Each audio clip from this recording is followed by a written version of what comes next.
when your own family becomes your worst enemy. I used to believe that family was the strongest anchor in life, but sometimes, the ones who destroy you are the people closest to you, not because they hate you, but because they can't stand seeing you succeed beyond them. That was the harsh truth I realized after 10 years of pouring everything I had into transforming my father's small computer repair shop into a multi-million-dollar tech empire.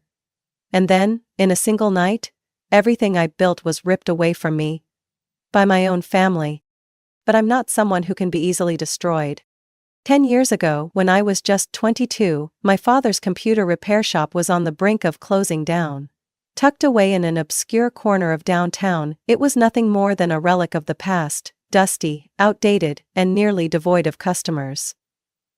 My father, Richard Blake, was a stubborn man, clinging to outdated business methods and refusing to adapt to the rapidly evolving tech world. I still remember those days when he sat behind the counter, staring at his old ledger with a furrowed brow, struggling to understand why sales were plummeting.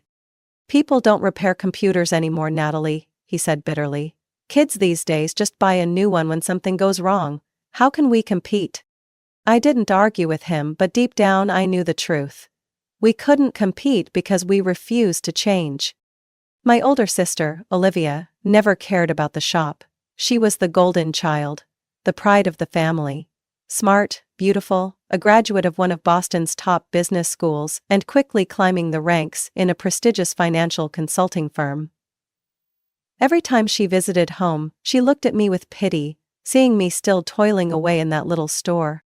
"Natalie, you're wasting your life here," she'd shake her head. "With your brain you could do so much more than just tightening screws on these old machines." I only smiled. I wasn't just tightening screws. I was seeing an opportunity that no one else did. I studied computer science at a local university. Not as flashy as Olivia's Ivy League degree, but I had something she didn't: practicality. I didn't just learn programming. I learned how to spot gaps in the market, to identify needs that weren't being met. And I found one. One late night sitting in the shop surrounded by broken computers and overdue bills, it hit me. The problem wasn't just in repairs, it was in management. Dozens of customers came in every day with malfunctioning laptops, but most never returned, because there was no easy way for them to track the status of their repairs. I built a simple software solution to fix that. A repair tracking system that automatically updated customers on their service progress. At first, my father scoffed. "What's your little software going to do? We're not Google, Natalie." But then, customers started coming back. Not only that, but other small repair shops wanted the system too. Within 6 months, I had expanded it into a full platform for small businesses, helping them manage inventory, track orders, and engage with customers. We weren't just a repair shop anymore, we became a tech company. And I was the one who took us there. While Olivia was busy in Boston, making a name for herself in finance, I was grinding day and night to grow the business. I wrote code, built a tech team, and met with clients. When we hit our first million in revenue, I thought, maybe this time, my father would finally look at me differently. But I was wrong. When Olivia decided to quit her job in Boston and move back home, it wasn't for a family reunion. She came back to take what I had built. And I had no idea that the biggest storm of my life was about to hit. A company doesn't transform overnight. Success doesn't come from luck.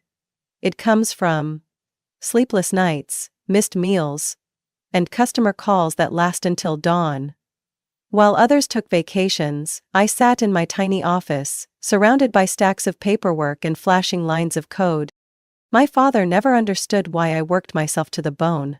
He held on to his old mindset, believing that a small repair shop was enough to provide for the family. But I saw beyond that. I saw an opportunity that no one in my family recognized.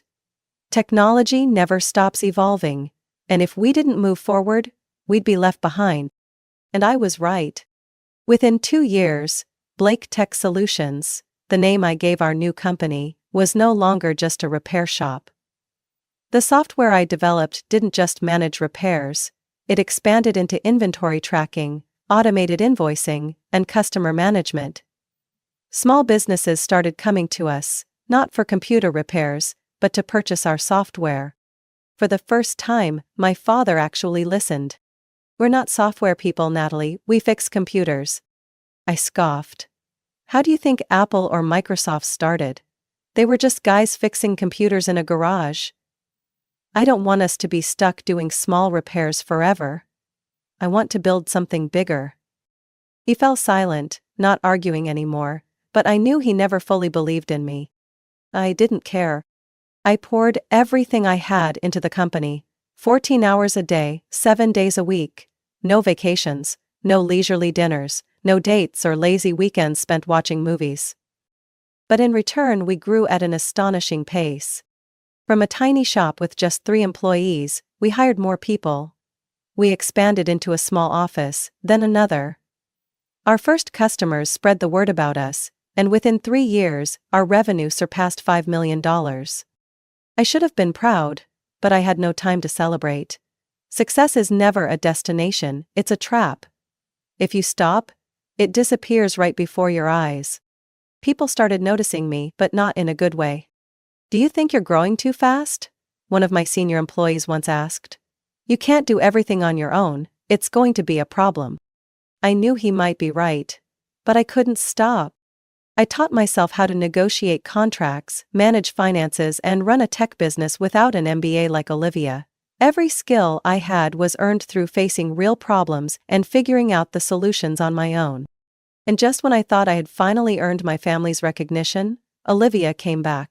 She showed up one evening in December, just as I was deep in thought about a major decision. "Natalie, you really did it," Olivia said, walking around the office, her eyes gliding over the framed patents on the wall. "I have to admit, I never expected you to take the company this far." I didn't know whether to feel proud or cautious. I looked up from my computer screen. "Are you home for a visit?" She laughed, a laugh I couldn't quite tell was genuine or not. "Not exactly. I came back to help you." I frowned. "Help me?" Olivia sat across from me, composed, as if there had never been any distance between us. "You've done an amazing job, but the company is growing so fast you can't handle everything alone. I have experience in finance, in strategy. I can help take Blake Tech to a stable and sustainable level." A part of me wanted to believe her, but another part didn't. "I've managed just fine so far." She smiled. "Fine. But not enough. You need someone who knows how to run a real corporation. I can help you secure investors, expand into new markets, take this company to a level you never even imagined." I didn't answer right away. I knew Olivia. I knew she never did anything without a purpose. But in that moment, I made the one decision I would regret the most. I agreed. Within weeks, Olivia officially joined the company, and within months, I realized that I had let a wolf into my own home. My story should have ended here with a happy conclusion about sisterhood and collaboration. But it didn't. Because Olivia didn't come back to help me. She came back to take everything away. I always knew Olivia was ambitious, but I never imagined that ambition would be aimed directly at me. After joining Blake Tech Solutions, it didn't take long for Olivia to make herself an essential part of the company, at least in the eyes of others. She didn't understand technology, nor did she truly care about our products, but she knew how to talk to the right people. What I'd built with code, strategy, and thousands of hours of work, she turned into an image. With her charm, Olivia quickly won over the board members and potential investors. She hosted events, appeared in business magazines, and gradually became the face of the company. A position that had never existed before. Because I never cared about attention.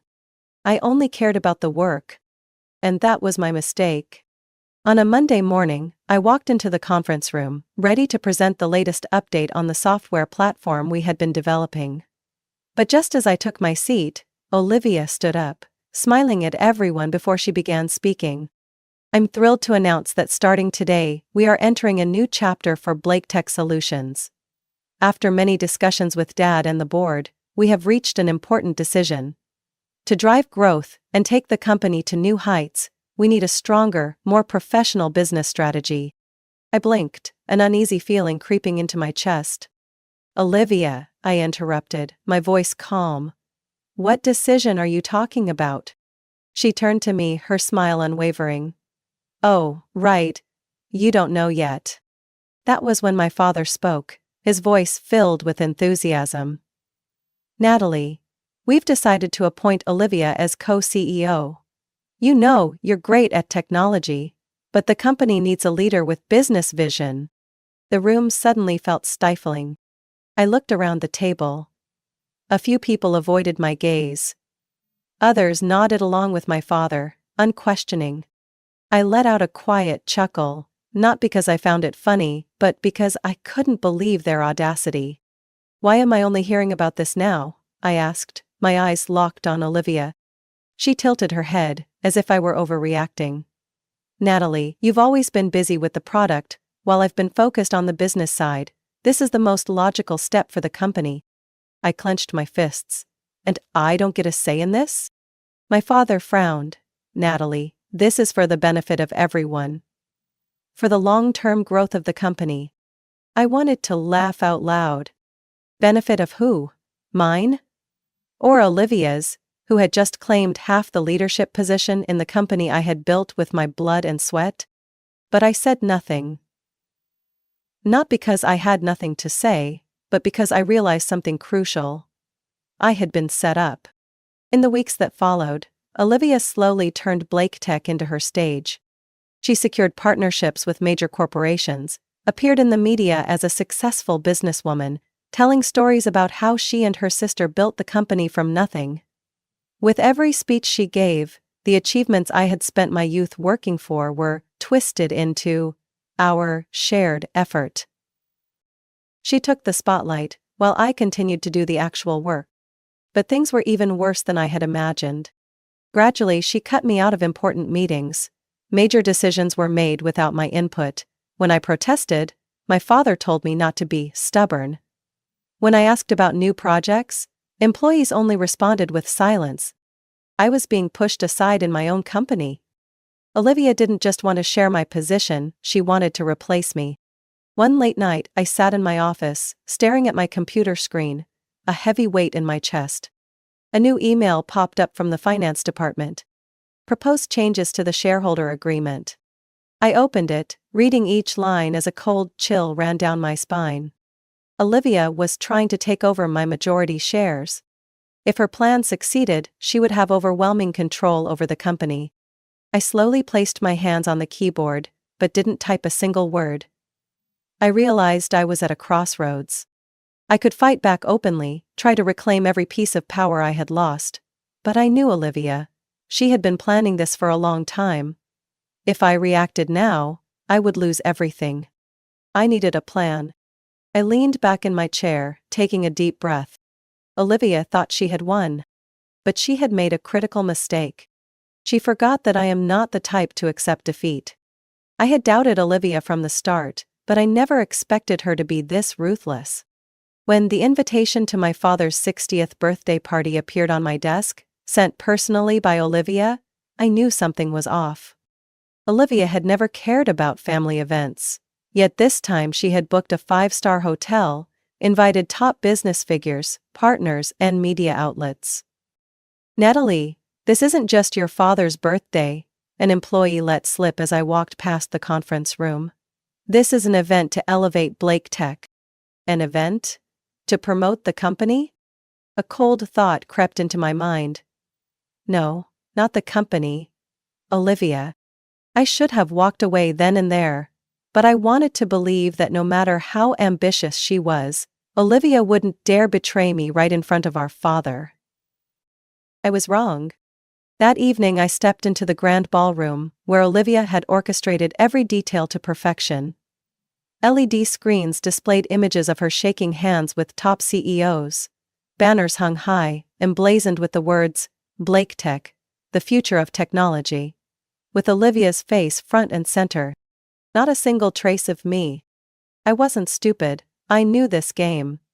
She was setting the stage to erase me. But I walked in anyway. My father stood beside Olivia, looking proud. When I approached, he glanced at me for a single second before turning away, as if I were nothing more than a distant guest. "Natalie!" Olivia beamed, embracing me under the watchful eyes of dozens of onlookers. "You made it! I was afraid you'd be too busy to come." Her voice was sweet as honey, but I could smell the blood in the air. I didn't respond. I just looked deep into her sharp blue eyes. She was hiding something. Then the party began. The company's partners, investors, and some of the biggest names in tech were in attendance. Everything felt more like a corporate launch event than a birthday celebration.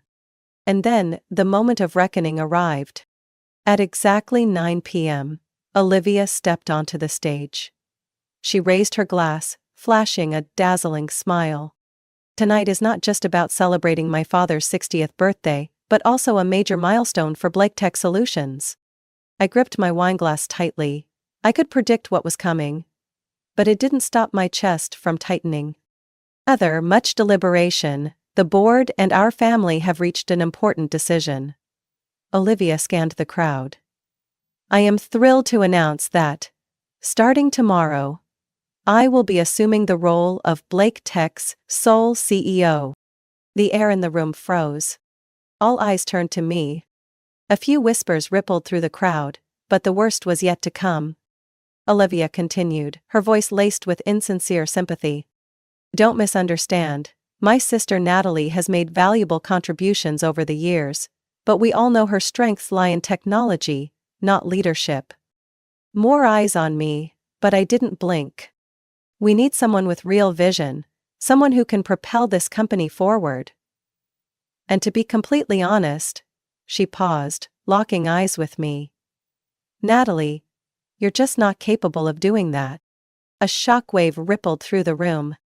I had spent my entire life being underestimated, being dismissed, but I never thought it would be my own sister humiliating me in front of hundreds of people. I looked at my father. He didn't object. He nodded in agreement. Had I just lost everything? No one spoke. No one stood up for me. Taking a deep breath, I set my wineglass down on the table. The room braced for an explosion, a fiery confrontation. But I didn't argue. I stood up, walked to the head table where my father sat. Slowly I pulled a small gift box from my pocket and placed it in front of him. "Happy birthday, Dad." My voice was calm, cold, even. Then I turned and walked out of the room without looking back. Behind me, the murmurs grew louder. Some people were shocked, others whispered among themselves. But I didn't care anymore. They thought I had accepted it, they thought I had been pushed out and would disappear forever. They were wrong. As I stepped out of the hotel, a small smile crossed my lips. Olivia thought she had won the company. But she had forgotten something important. I wasn't about to let my years of hard work be handed over to someone else. And I had a plan. Tomorrow, I would begin my own game. I spent the entire night in my office, not closing my eyes for even a minute. On the screen in front of me, a flood of email responses kept coming in. With every new message, my decision became even clearer. Olivia thought she had taken me down. But she didn't know, she had just lit the match to the biggest disaster of her life. At 3 a.m., I sent the most important email of my career. As I pressed send, a strange calm washed over me. No more anger. No more pain. Just absolute focus. Because this morning, I was going to take back what was mine. I arrived at the office earlier than anyone else, and sat in my old CEO chair. The chair Olivia should never have had the chance to claim. I didn't have to wait long. At 9 a.m., the glass doors swung open. Olivia strode in like a queen, my father trailing behind her, his face still glowing with the thrill of last night's victory. "What are you even doing here?" Olivia smirked, folding her arms. "I thought after last night you'd know better and back off." I didn't answer right away. I simply looked at the two of them, then calmly placed my tablet on the table. "Sit down," I said, my voice eerily quiet. My father frowned. "Natalie, stop making trouble. We've already decided." I cut him off. We haven't decided anything, but today, we will. I turned on the large screen in the conference room, displaying a contract. Before we go any further, maybe you should recall an important agreement you signed 3 years ago. I clicked to the next slide. A set of legal documents appeared. The share transfer agreement. 3 years ago, when the company needed capital to expand, you sold me 26% of Blake Tech. At the time, you rushed to sign without fully reading the terms. Do you remember that? My father's face shifted from confusion to complete shock. I continued, when you add that to the 25% stake I already owned, that gives me a 51% majority share. I turned to Olivia, watching as the smile froze on her face. You are not the sole CEO, I said slowly. Starting today, I have the final say in everything at Blake Tech. The room fell into absolute silence. My father was speechless, and Olivia sat frozen, gripping the arm of her chair so tightly her knuckles turned white.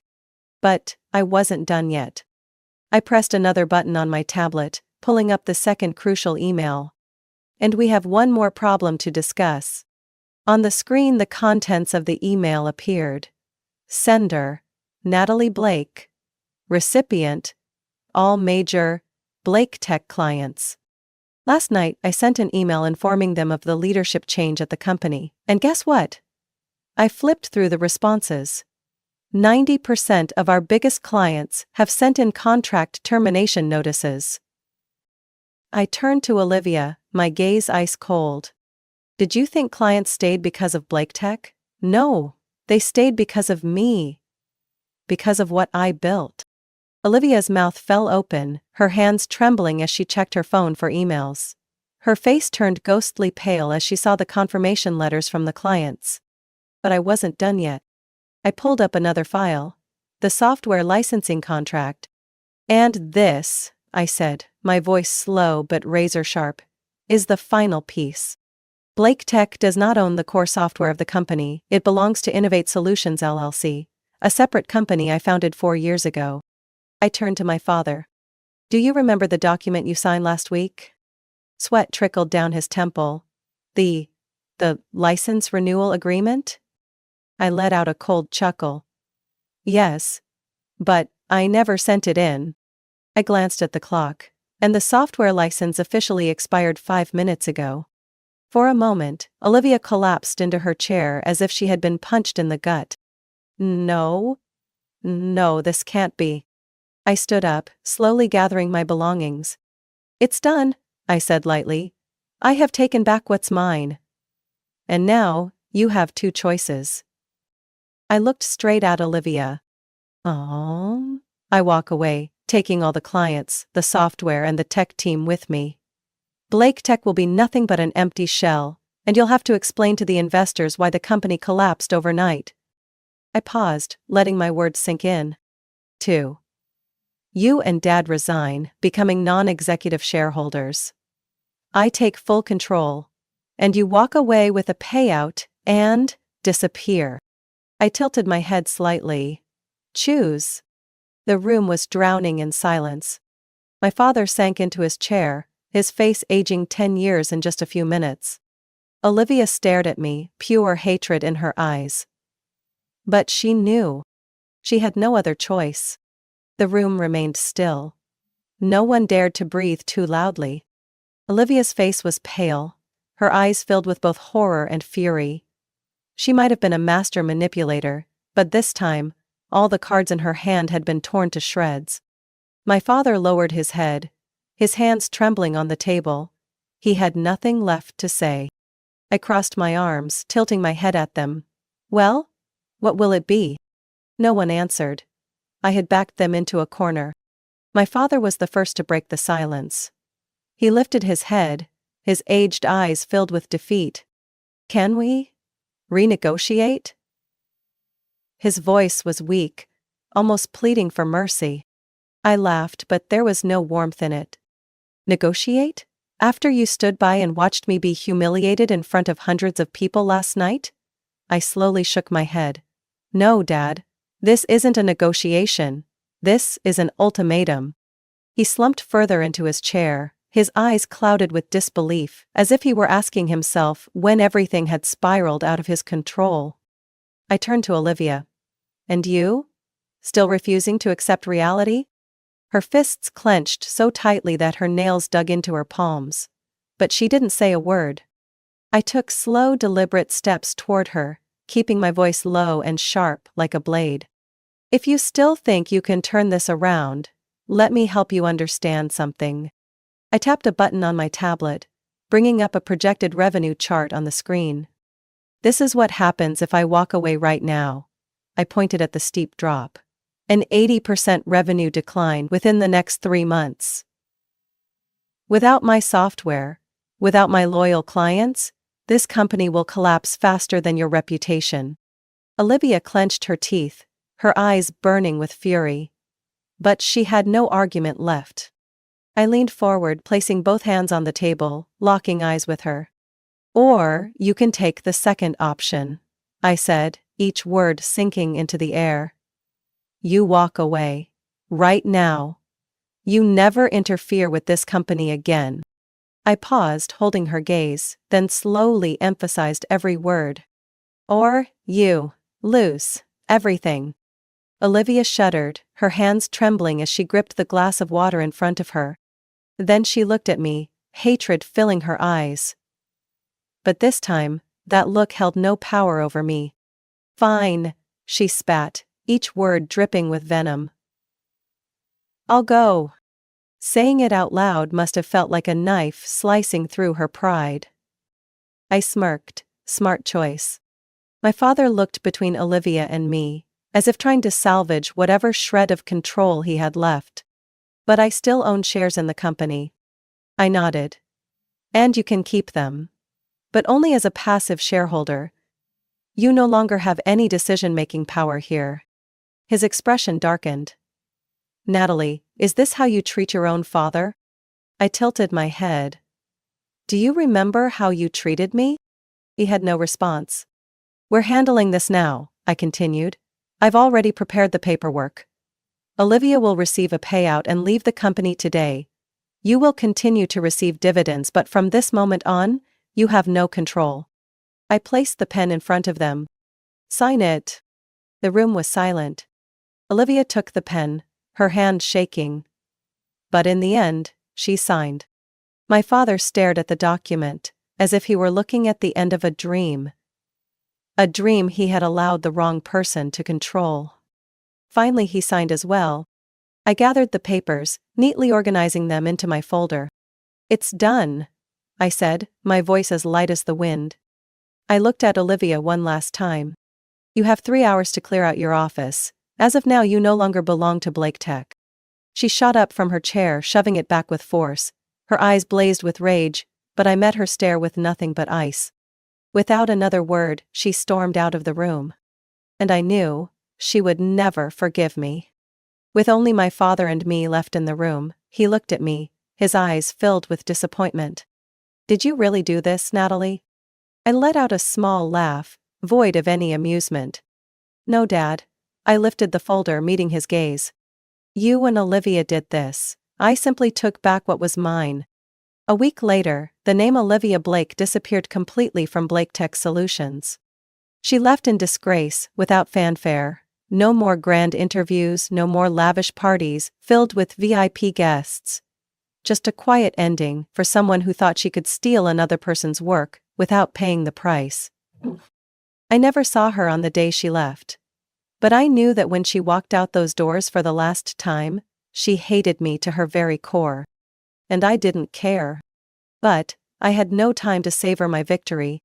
After the coup, the company was thrown into chaos. Some investors panicked, some employees doubted whether I had the ability to run the company alone. The mess Olivia left behind wasn't easy to clean up. But I didn't fall. I led Blake Tech with an iron will, refusing to let anyone shake my position ever again. I rebuilt trust through actions, not empty promises. I personally met with every major client, ensuring that our products remained the top choice in the market. I hired talented experts, implemented innovative strategies that Olivia had once blocked. And within 2 years, Blake Tech didn't just recover, it exploded, stronger than ever. The company's value tripled. Those who once doubted me were now forced to admit they had been wrong. And Olivia? After her humiliating downfall, she fled to Silicon Valley, trying to rebuild her reputation at a small startup. I heard things weren't going well for her. Without my shadow to stand in, she struggled to prove her actual competence. But in an industry where reputation can make or break a person, the name Olivia Blake had become a cautionary tale. People said she still tried to appear strong, but I knew she would never forget this failure. And my father? After losing control of the company, he finally understood just how wrong he had been. He retired early, leaving behind the business world he once prided himself on. I don't know if he regrets anything, but he never spoke about the past again. We still saw each other on holidays, exchanged polite conversations, but the father-daughter bond had been permanently severed. I still kept the unopened birthday gift I had given him that fateful night, a photo album documenting the company's journey from day one. It sat on the shelf, gathering dust over the years. I had never opened it. Maybe one day, when the pain had faded, I would give it to him. But not today. My story became a legend in the business world. People called me Natalie Blake, the woman who turned the tables. They were curious about how I reclaimed my company, about the bitter lessons Olivia and my father had learned. They spoke of me with admiration and caution, because they all knew one thing. I was the kind of person you should never underestimate. Then one day, an email appeared in my inbox. From Harvard Business School. Subject: Invitation to speak at the graduation ceremony. I skimmed the content. They wanted me to give a speech on the power of underestimated leaders. I let out a quiet laugh. The irony of fate, the event organizer was none other than Olivia. I imagined the look on her face when she saw the email confirming that I would be standing on stage, right in front of her. And this time, I would be holding the microphone. And she would be the one forced to listen. Why are we here today? I stood before hundreds of graduating students, the stage lights shining down on me. My eyes scanned the crowd, pausing for a brief second on Olivia's stiff expression. She couldn't leave. She couldn't do anything but sit there and listen to every word I said. I was once seen as worthless, I said, my voice echoing through the auditorium. I was pushed out of the very company I'd built. I was humiliated in front of hundreds of people. Some in the audience held their breath, sensing that a deeper story was unfolding. I looked directly at Olivia. But there's one thing that those who betrayed me never understood. The most underestimated people are often the most dangerous ones. The room erupted into applause, but I didn't look at anyone else. I only looked at Olivia. And at that moment, I saw what I had been waiting for all these years. For the first time in her life, she couldn't meet my eyes. Natalie's story is more than just a battle for justice, it is a profound lesson in self-worth and resilience. In reality, many people are underestimated, sidelined by their own families or colleagues. But like Natalie, true success doesn't come from status or reputation. It comes from actual ability and the strength to rise after betrayal. When someone tries to steal what you've built, remember this. The best revenge isn't to destroy them. It's to make them acknowledge that you can never be replaced. If someone asked me what moment in my life made me truly understand my place in my family, I wouldn't have to think twice before answering. The day I realized I was nothing more than an ATM, a milk cow to be drained dry. A shadow lingering on the outskirts of the lives of the very people who brought me into this world. For years I deceived myself into believing that love was measured by actions. I did everything for them, helped my parents pay the mortgage every month, bought groceries, repaired every corner of that old house without a single complaint. I thought that as long as I kept trying, as long as I continued proving my worth, one day they would see me, truly see me. But I was wrong. It was painful to realize that some people only know how to take, without ever thinking of giving back.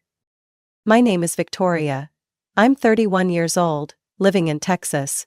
This story isn't about a tragic childhood or a sudden catastrophe, but rather a simple, raw truth.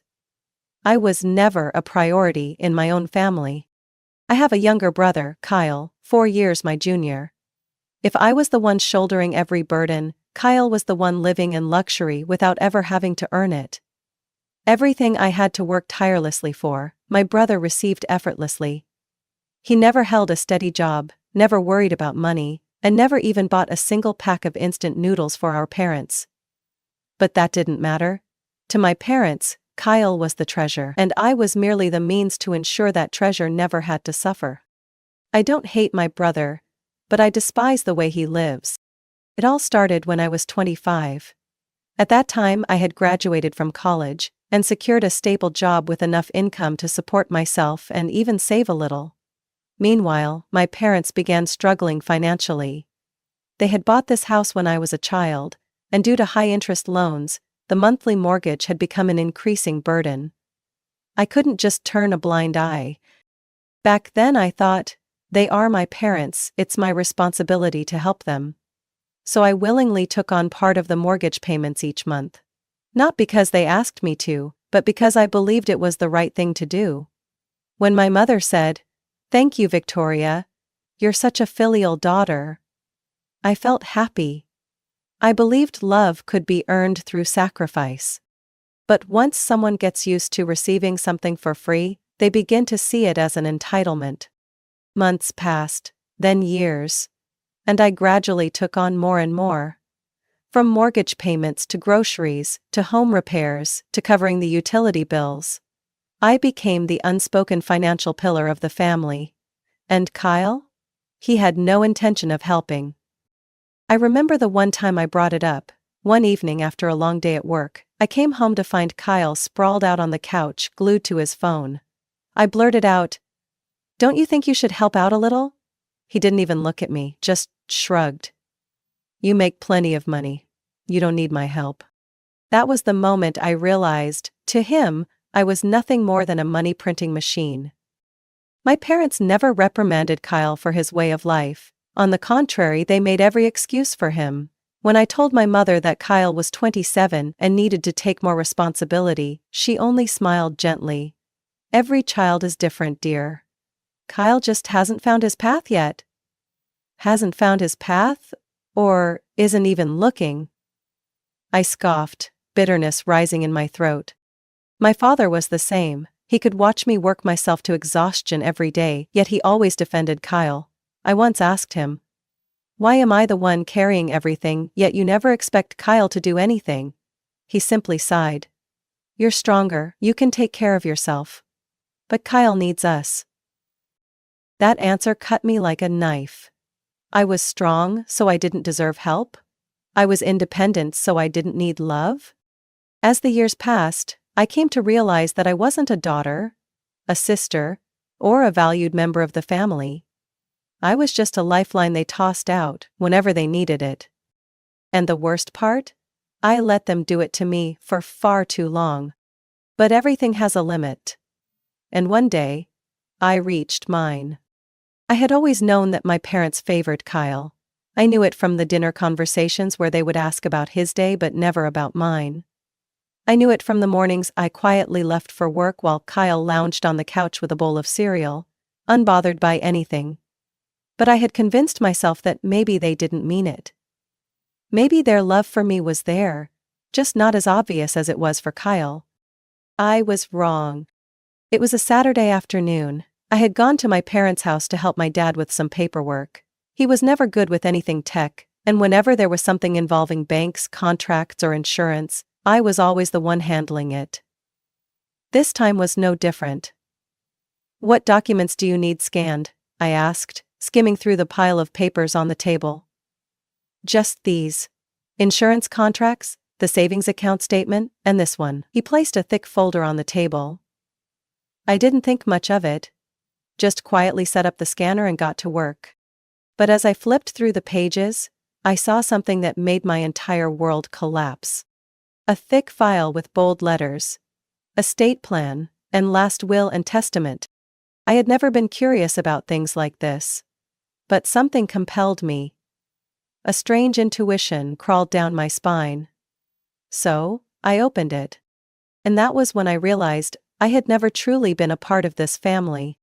The entire estate, the house, the savings accounts, the small shares in a local company, everything belonged to Kyle. My name was nowhere to be found. Not a single mention of me receiving any portion of the assets. Not a single acknowledgement of the fact that I had carried the financial burden of this house for the past 6 years. No thank you, no recognition. Just one single line about me. We love both our sons and hope they will always stay together. I nearly laughed. Was that all I was worth? A vague, meaningless sentence, while my parents' assets had long been divided. And I wasn't included in any of it. My grip on the document tightened until my fingers trembled. My heart pounded in my chest, blood rushing through my veins with a burning heat. Why? I had done everything for them. I was the one who helped them pay off their debts. I was the one who fixed the roof when it leaked. I was the one who drove them to the doctor when they needed care. Kyle had done nothing. Yet he was the one who received everything. Is something wrong? My father's voice came from behind me. I looked up, still clutching the will in my hands, and stared straight at him. What is this, Dad? I held up the document. His expression changed instantly, a flicker of panic, then quickly shifting into an annoyed, uncomfortable look. He let out a long sigh, as if I was overreacting to something trivial. Victoria, you shouldn't be snooping through these things. I let out a cold laugh. Snooping? It was right here on the table. And I have the right to know because I'm the one who helped you keep this house from being foreclosed. My father stayed silent. My throat felt dry. A part of me still wanted to believe this was just a mistake, that there was a logical explanation. But as I looked at his face, I saw the truth. They knew exactly what they were doing. They had planned this for a long time. They never intended for me to have anything. My mother walked into the room, and the moment she saw my face, she immediately understood what had happened. But instead of looking guilty, she simply placed a gentle hand on my shoulder. Victoria, you don't need this money. I froze. What do you mean? You have a good job, you can take care of yourself.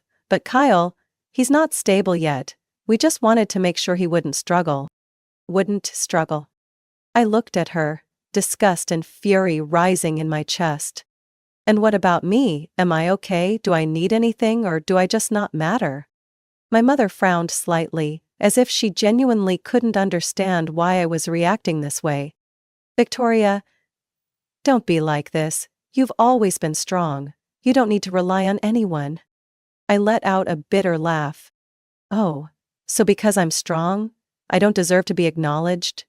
Because I'm independent, I have to carry all the responsibilities alone, while Kyle gets to sit back and have everything handed to him? My mother blinked, as if searching for something to say. But I didn't want to hear it anymore. I slammed the will down on the table, taking a deep breath to suppress the rage boiling inside me. I see. It's very clear now. At least I finally know my place in this family. No one stopped me as I walked toward the door. And for the first time in my life, I felt like I had truly lost a family that maybe, just maybe, I had never really had. I didn't leave my parents' house immediately. I should have, but a part of me still wanted an explanation, something that would make it all hurt a little less. But instead of an apology, all I got were empty justifications. I stood in the middle of the living room, the same place where I had once run around as a child, done my homework, believed that this was home. But now, it was just a hollow space. My father sat down on the couch, sighing as if I had just put him in an uncomfortable situation he never wanted to deal with. Vidria, it's not what you think. I let out a short, cold laugh. Really? I think I understand perfectly, Dad. Every single asset you own is going to Kyle. I get nothing. Isn't it as simple as that? My father rubbed his forehead, avoiding my eyes. It's complicated. No, it's not complicated at all. I clenched my fists. I've been helping you for 6 years. It wasn't my responsibility. But I did it anyway. Because I thought you valued me. Because I thought I was an important part of this family. My mother remained silent, but her expression said everything. She had known all along, and she felt no guilt. I turned to her. Do you think the same way? Do you also believe I don't deserve anything? Just because I take care of myself without needing help? She sighed, as if I were a stubborn child refusing to understand. Victoria, don't make this bigger than it is. You have a good job, you're stable. Kyle? He needs help. That line, again. I gritted my teeth, trying to hold back the rage boiling inside me. I helped you pay the mortgage, cover the bills, buy groceries. I was the one who fixed the leaking roof, the one who took you to the doctor when you needed it. And what did Kyle do? Nothing. But in the end, he's the one who gets everything. My mother looked at me as if she genuinely couldn't understand what my problem was. Kyle isn't as lucky as you, Victoria. He doesn't have a steady job like you do. We just wanted to make sure he wouldn't struggle. I clenched my fists so tightly my nails nearly dug into my skin. Unlucky? Or has he never had to try? He was never forced to grow up, because you've always handed him everything without ever asking for anything in return. My father cut in, his voice sharper. Victoria, don't talk like that. Kyle is your brother. He's family. Family. I let out a small laugh, but there was only bitterness inside me. Then what am I? A debt collector? An outsider? Someone you only remember when you need money? No one answered. I looked at them, the two people who gave birth to me, the people I once believed would always protect me. But in the end, I had never truly been a part of them. That realization hurt more than the injustice I was facing. I took a deep breath, then met their eyes. All right then. I understand now. My mother blinked. Victoria, don't say that. No, I shook my head. I don't want to hear it anymore. You've made your choice, haven't you? My father frowned. What do you mean? I shrugged, my voice eerily calm. I'm making my choice too. I pulled out my phone, opened my banking app, and within 10 seconds I canceled every single automatic payment I had set up for them. Mortgage? Gone. Utility bills? They'd have to figure it out themselves. I looked up and saw my mother's face turn pale. Victoria. No, Mom, don't look at me like that. This isn't me punishing you. This is me giving Kyle a chance to prove he deserves everything you've given him. My father shot up from his seat. What are you doing? You can't just abandon us like this. I let out a bitter, cold laugh. Abandon you? Really? I've helped you for years, never complained, never asked for anything in return, but the moment I stop, you call it abandonment? My mother opened her mouth but couldn't find any words. If Kyle deserves everything, then he should also take on the responsibilities that come with it. I have no reason to keep sacrificing for a family that doesn't see me as a part of it. I turned on my heel and walked toward the door, my heart heavy. But I had never felt more certain in my life. This time, I wasn't coming back. I left my parents' house that day with a strange feeling.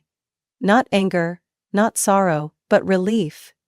For the first time in my life, I was free from the burden of responsibility they had placed on me for years. But that didn't mean they would leave me alone. 2 weeks passed. 2 weeks without a single call, a single message, or any effort from my parents to apologize. No remorse, no regret. And then, just as I expected, the bills came due. It was a Friday afternoon and I had just finished a long shift when my phone buzzed. A message from my father. Victoria, the property tax is due. Can you take care of it? I sat down, a bitter smile forming on my lips. Did they really think I would come running back the moment they needed money? I replied simply. No. Ask Kyle. The house belongs to him, remember? I put my phone down, thinking that was the end of it, but I should have known better. 10 minutes later, my mother called. I stared at the screen, at the name Mom. A name that once brought warmth, but now felt like a weight I had just lifted off my shoulders. I didn't answer. A text followed immediately. Victoria, don't do this. Family is about helping each other. Do you know how much we've sacrificed for you? Do you really want us to lose the house? Ah, now they were worried. When I was paying the mortgage, they never thought about family helping each other. When I was breaking my back to keep a roof over their heads, they never mentioned sacrifice. I responded firmly. I've helped enough. If you're worried, talk to Kyle. He's the one you chose. A minute passed, then 5, then 10. Then another message, this time from Kyle. Jesus, you're such a drama queen. You're making a big deal out of nothing. It's just a little money, you can afford it. Why blow this up? I laughed, unbelievable. This time, I wasn't even angry. I just felt disgusted. I replied instantly. No, Kyle, I can't. But you can. You're the one inheriting everything, remember? Didn't you say family is about love, not money? Well, now's your chance to prove it. Silence. 10 minutes. 20 minutes. No reply from Kyle. Of course. Then, another text from my mother. Victoria, how can you talk to your brother like that? Don't you see how selfish you're being? We raised you, we gave you everything, and now, you're turning your back on us? I felt a wave of anger rise in me, but this time I didn't let it consume me. I took a deep breath and typed, calmly and deliberately. No, Mom. I'm not turning my back on the family.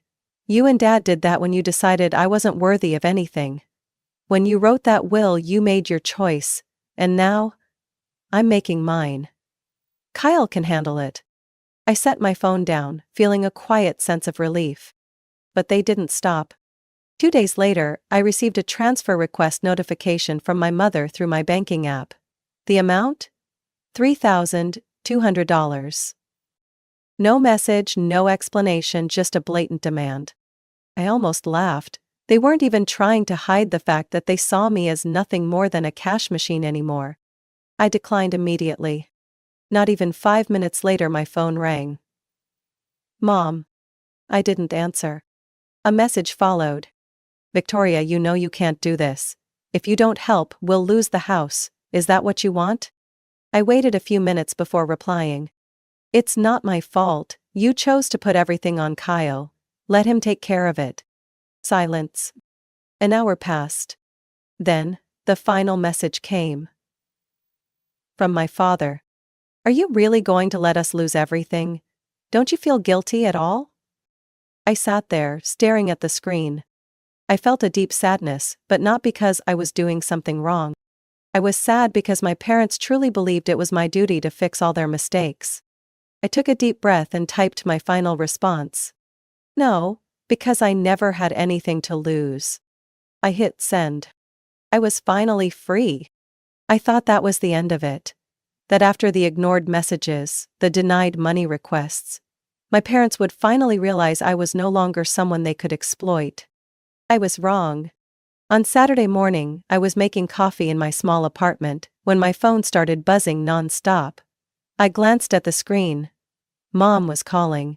I had blocked her number after the last message, but somehow, she had found another way to reach me. I ignored it. A minute later, my phone vibrated again. I sighed, set my coffee down, and checked my messages. Oh. We're downstairs, open the door. I froze. I rushed to the balcony and looked down. And just as she had said, they were there. My father, my mother, and Kyle. They had actually come to my apartment. I gripped my phone tightly, my breath coming out heavier. I had braced myself for calls, for guilt-tripping texts. But I hadn't expected them to have the audacity to show up unannounced. As I was still processing, my phone rang again. Mom. Victoria, open the door, we need to talk. I didn't respond. A minute later, another message. Kyle. What the hell are you doing? It's just a conversation. I scoffed. Just a conversation? If that were true, they wouldn't have ambushed me like this. I took a deep breath and typed my final message. I have nothing to say, go home. I thought they would give up. But they didn't. Not even 5 minutes later, I heard the pounding on my door. Boom, boom, boom. I stood still, my heart pounding. Then, my mother's voice came through the door. "Victoria, I know you're in there. Don't act like this, open the door." They really had no shame. I clenched my fists. No, I won't let them manipulate me, ever again. But the pounding on the door only grew louder. "Victoria, are you really going to do this?" My father's voice was calm but heavy with pressure. Kyle chimed in, his voice clear and frustrated. "Jesus, you're making such a big deal out of this. Just help them a little and everything will be fine, come on." I let out a dry, mocking laugh. I walked toward the door, unlocking it slowly before yanking it open. The three of them stood there, eyes wide, as if they hadn't expected me to actually face them. "Finally, you opened the door." My mother reached out to grab my hand, but I stepped back immediately. "Don't touch me," I said coldly. My father sighed, as if he was exhausted from my so-called stubbornness. "Victoria, there's no need to make this so difficult. You just need to help a little and everything will go back to the way it was." I narrowed my eyes, crossing my arms. "Go back to the way it was? What exactly do you mean? Do you mean I'll keep paying the mortgage, buying groceries, covering the bills, while Kyle sits around doing nothing and reaps all the benefits? No thanks." My father pressed his lips together, but didn't argue. My mother grabbed my hand again, her expression dramatic, as if I had just stabbed her in the heart. "Victoria, you're my daughter. Families shouldn't treat each other this way. Don't you see how cruel you're being?" I pulled my hand away. "No, Mom, I'm not being cruel. I'm just doing what I should have done a long time ago. Setting boundaries." I turned to Kyle, who had been standing silently the entire time. "Do you have anything to say, Kyle? You're the one getting everything. Now's your time to step up." Kyle looked away, avoiding my gaze. "You know I don't have any money." I let out a sharp, mocking laugh. "Oh, so you're perfectly fine with Mom and Dad handing you everything, but when it's time to take responsibility, suddenly you're incapable? You're nothing but a leech." "Don't talk to me like that," Kyle snapped, his face turning red. "Why not? Isn't it the truth?"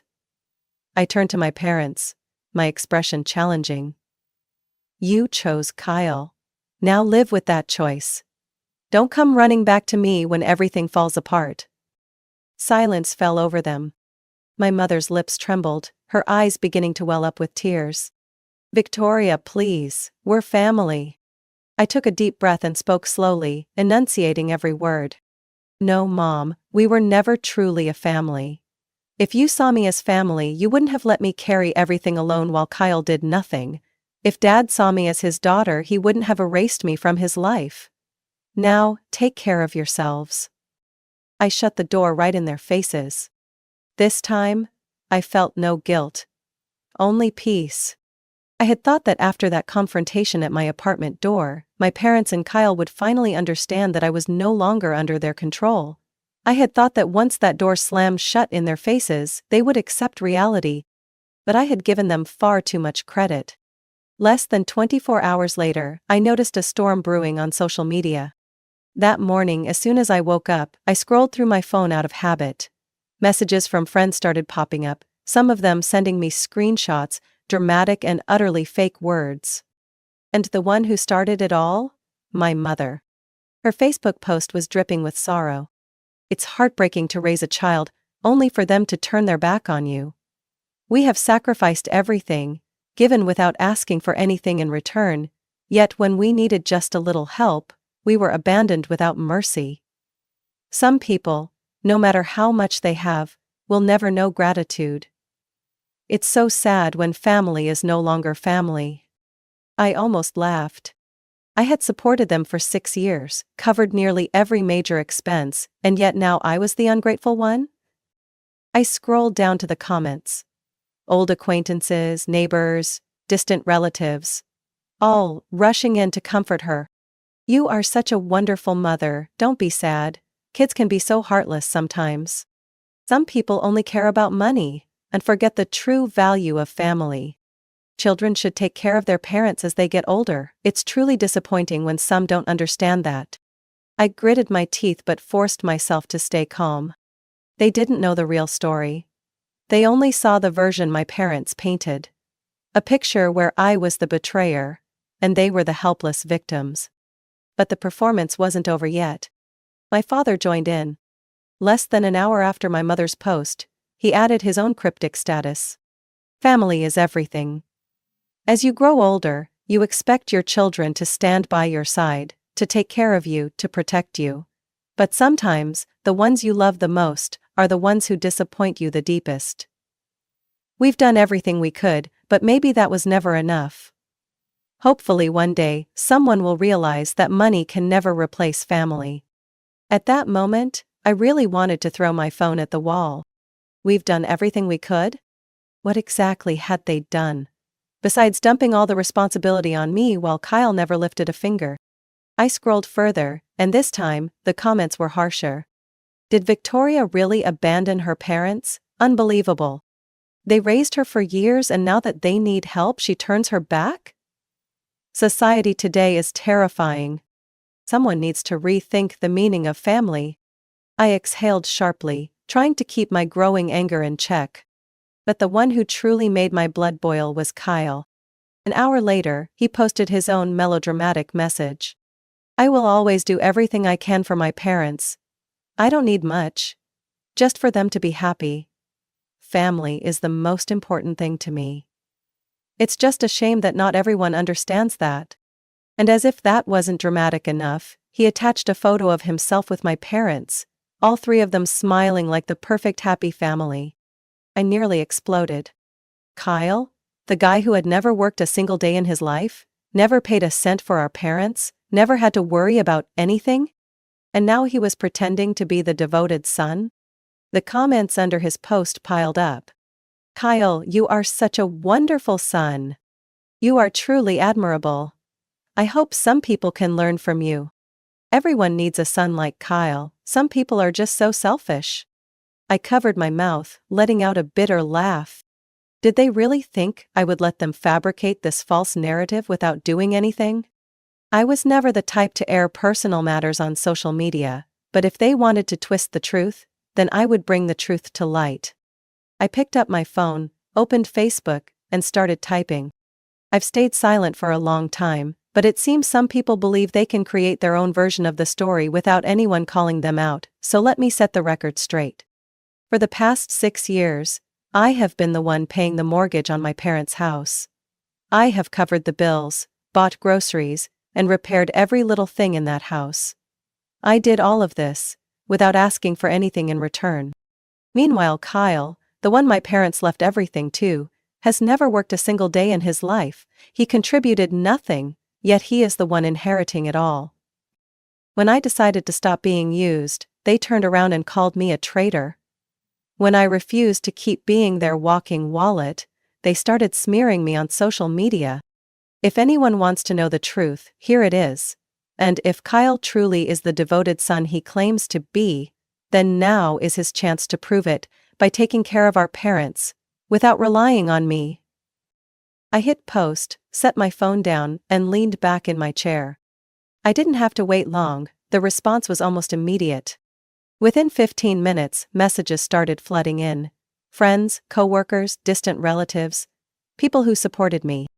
Victoria, I had no idea this was happening. You've put up with so much, you are absolutely right to walk away. I used to think you were ungrateful, but now I understand. This is so unfair. They treated you like this and still expected you to keep helping? Who do they think you are? I kept scrolling, feeling lighter with every message. But then came the ones I had been expecting. Kyle messaged first. Did you really do this? You're such a traitor. Does family mean nothing to you? I didn't reply immediately. I let him sit with it. Then, when I did respond, it was just one sentence. How about you start taking care of mom and dad instead of playing the victim online? No response. My father called next. I watched my phone vibrate, knowing exactly what his furious voice would sound like on the other end. I didn't pick up. Then, just as expected, a text came through. Victoria, you will regret this. You have destroyed this family. I hope one day you realize your mistake. I exhaled slowly, no longer feeling hurt. I sent my final response. No, you and Mom destroyed this family a long time ago. I was just the last one to accept it. Then, I blocked his number. My mother wasn't silent either. She sent me a picture of the house. The house I had kept afloat for 6 years. Below it, a long message. Victoria, do you really want to see us lose our home? This is where you grew up, this is your family. How can you be so heartless? I closed my eyes, feeling a small pang of bitterness. But not enough to change my decision. I responded short and firm. I did everything I could. But you and Dad chose Kyle, not me. Let him prove he was the right choice. I set my phone down, locked the screen and stood up, taking a deep breath. I was done with them. For too long I had been used. I had been treated as an outsider in my own family. But now, I was finally starting a new life. One without them. And I had no regrets. Victoria's story is not just a personal tragedy. It's a harsh reflection of financial favoritism and exploitation within families. Many people believe that family ties automatically come with unconditional responsibility, but the truth is, families should never be built on one-sided sacrifice. Victoria spent years supporting her parents, only to be betrayed and treated like an ATM. Her story serves as a wake-up call. Don't let emotional guilt trap you in toxic relationships. Sometimes, cutting ties is the only way to reclaim yourself. What do you think about Victoria's decision? Was she too harsh, or was this the right move to protect herself? Share your thoughts in the comments. Don't forget to follow the channel for more real-life stories about family and life. I received the message in our family group chat on a Monday afternoon. My mother's words, polished yet steeped in formal disappointment, appeared on the screen like a verdict. Emergency family meeting, Thursday 7 p.m. We need to discuss Savannah's situation. My situation. That's how they referred to my decision to quit my job at the financial firm Fairmont & Lowe 2 years ago to start my own company. That's how they described my life's dream. Like it was a condition in need of treatment. I parked my Subaru Forester outside my parents' tile-roofed estate in Hartford, Connecticut. The kind of home where everything had to meet a standard. Ivy League degrees, major investors, family reputation. My car looked pitiful beside Dad's Audi and Mom's beige Lexus. I knew that's how they saw me now. I used to be the pride of the family. Now I was their cautionary tale over afternoon tea. I stayed in the car, staring at the oak door ahead. A text popped up from Tyler. My CFO. Bloomberg article goes live at 8 p.m. Ready?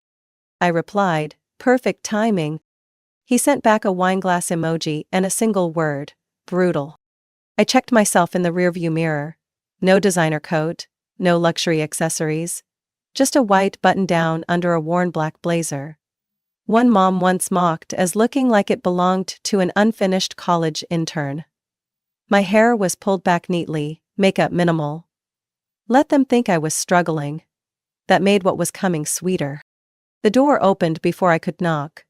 My mother stood there in a fitted Chanel tweed dress, makeup perfectly layered, but unable to mask the tension in her face.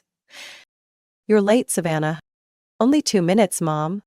In business, every minute counts. Something you might want to learn if you're still pursuing this company of yours. She said company like it was a joke. Inside, the living room was staged like a corporate boardroom. My father sat in his armchair by the fireplace, hands clasped across his stomach, wearing the look of a man about to negotiate a $100 million merger.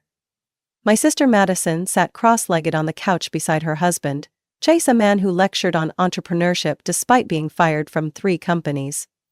Aunt Cynthia, who rarely showed up for anything, was also there. Must be something dramatic. Savannah, Madison cooed, leaning in for a cheek kiss like she was performing in a stage play. Loving the vintage vibe. Zara? Thrift store, very eco-conscious. She laughed awkwardly, but I caught the flash of horror in her eyes. My father cleared his throat, the sound like a starting bell. We're here because we want to help you, Savannah. The current situation is concerning. I chose the hardest chair in the room and sat, facing all of them. I wanted them to see my face, unblinking. You mean my business? I asked evenly. Your impractical choices, my mother cut in. 2 years ago, you had everything. A management track at Fairmont, a 6-figure salary, a luxury apartment in Boston. And Ethan. Ethan, my ex-boyfriend, whom they practically planned to marry me off to. I left all of it behind to found Linex Analytics, a software company focused on healthcare data systems. And to them, that was career suicide. And now, my dad added, a tiny apartment, a beat-up car, and working past midnight for a company no one here even understands. Calling it a startup is generous, Chase chimed in. The market's saturated, you'd need serious capital, which you don't have. I pressed my lips together, stifling a smile.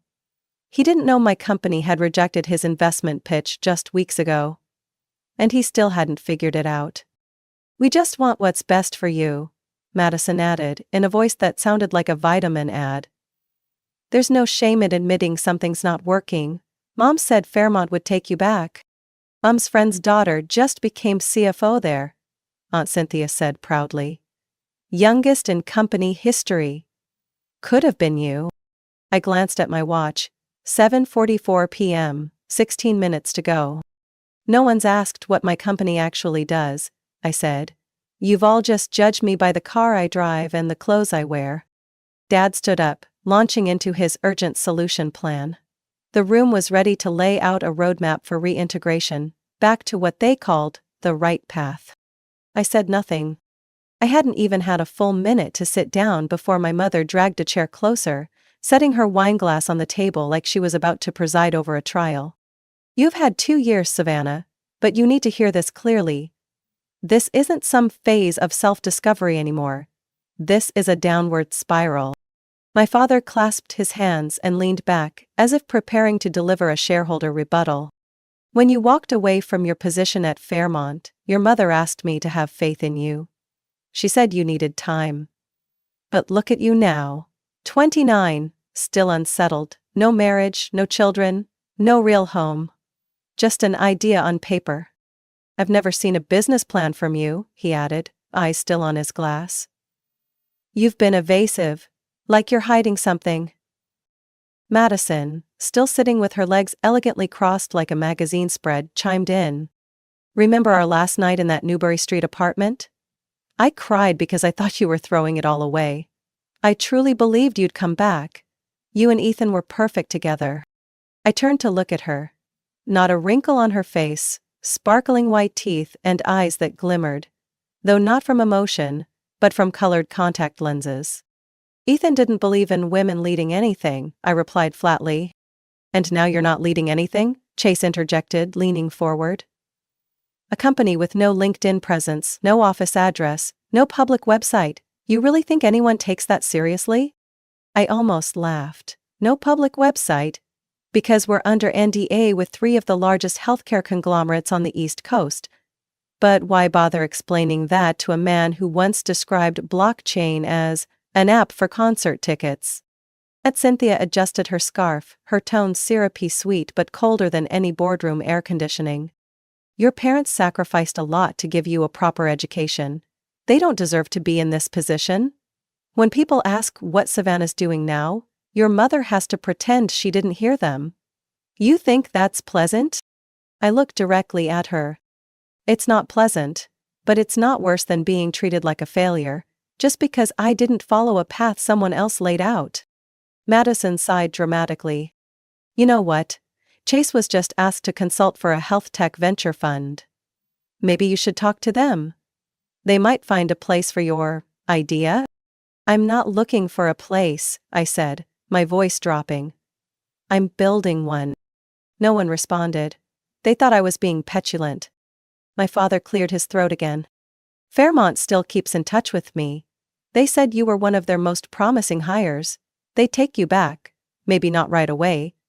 But I can arrange a call. There's no shame in starting over. I don't need to start over, I said, eyes fixed on the clock. 7:53 p.m. My mother snapped, turning to face me. Then what do you call this? Living in a one-bedroom in East Cambridge? Working 16-hour days? No stable health insurance? No retirement plan? Is that what you call success? I stayed silent. Chase shook his head and pulled out his phone. Want to see the company I'm consulting for? They've got an AI health data platform, website, PR team, a legit logo. Not whatever shadowy thing you're doing. He scrolled and shoved the screen toward me. I glanced at it. A company launched 2 months ago, with a logo suspiciously similar to one of our unreleased internal prototypes. 7:50 a.m. Savannah, Aunt Cynthia leaned in. You should think of your mother. She cried all night because you won't say anything about your job. She's terrified of what people are saying. Do you know what they're saying? No. And I don't care, I said. Calm but firm. Ungrateful, Madison muttered. I turned to her. Silence isn't ingratitude, it's self-preservation. Madison's phone buzzed with a notification. A moment later, Chase's did too. Babe, have you seen this? He asked, his voice dropping. I pressed my lips together. 8 o'clock. My mother's voice still carried sharpness. So what exactly does this mystery company of yours even do? Or is it all just smoke? I stood, slowly pulling my iPad from my bag and placed it on the oak table. A small gesture, yet enough to draw every eye in the room. I hadn't even touched the iPad when Madison's phone started buzzing non-stop. She glanced down, ready to swipe it away like usual, but suddenly froze. Whatever it is this? She muttered. Her skeptical expression quickly twisted into disbelief. Chase leaned over, snatched the phone from her hand. His jaw clenched, his face turned red. My mother furrowed her brow, craning over the table to see. What's going on? She snapped. I kept my face neutral, opened the iPad, and tapped straight to the newly published Bloomberg Business Tech headline. In bold letters, the woman behind the healthcare data revolution, Savannah Blake, 29, takes Linex to a $2,400,000,000 0 cents valuation. Below it was my portrait, taken at my Cambridge office. Soft daylight through the glass windows. Behind me, whiteboards filled with algorithms and a national hospital network map. Chase's voice was tight. This is real? It's my company, I said. Nothing more, nothing less. My mother's hands trembled as she nearly knocked over her wine glass. My father stood abruptly, circled the table, and stared at the iPad like he might find a typo. But every line was clear. Unmistakable.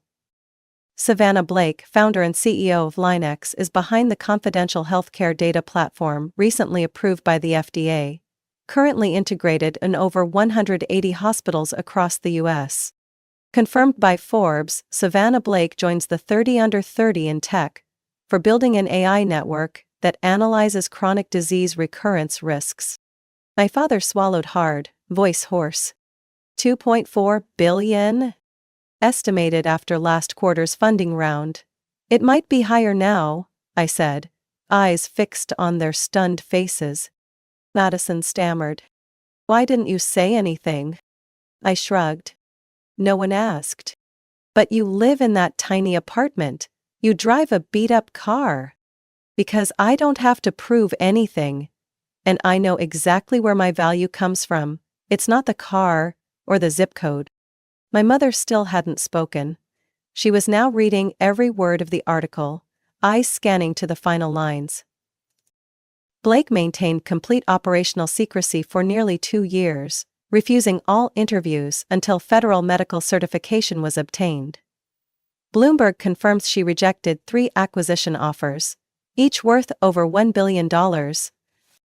She looked up, her voice faltering. You turned down $1 billion? 3 times, I said. Because what I'm building isn't meant to be sold off for quick fame. I'm redefining how healthcare data is managed in this country. Chase stood up so fast it looked like I'd admitted to espionage. Madison clutched her mouth. My father slumped in his chair, his whole body deflated. Aunt Cynthia let out a soft gasp. Oh my God. I flipped the iPad to the next screen. An interactive map of all hospitals under contract with Linex. A dense network of green dots covered more than half the country. These are the places using our technology.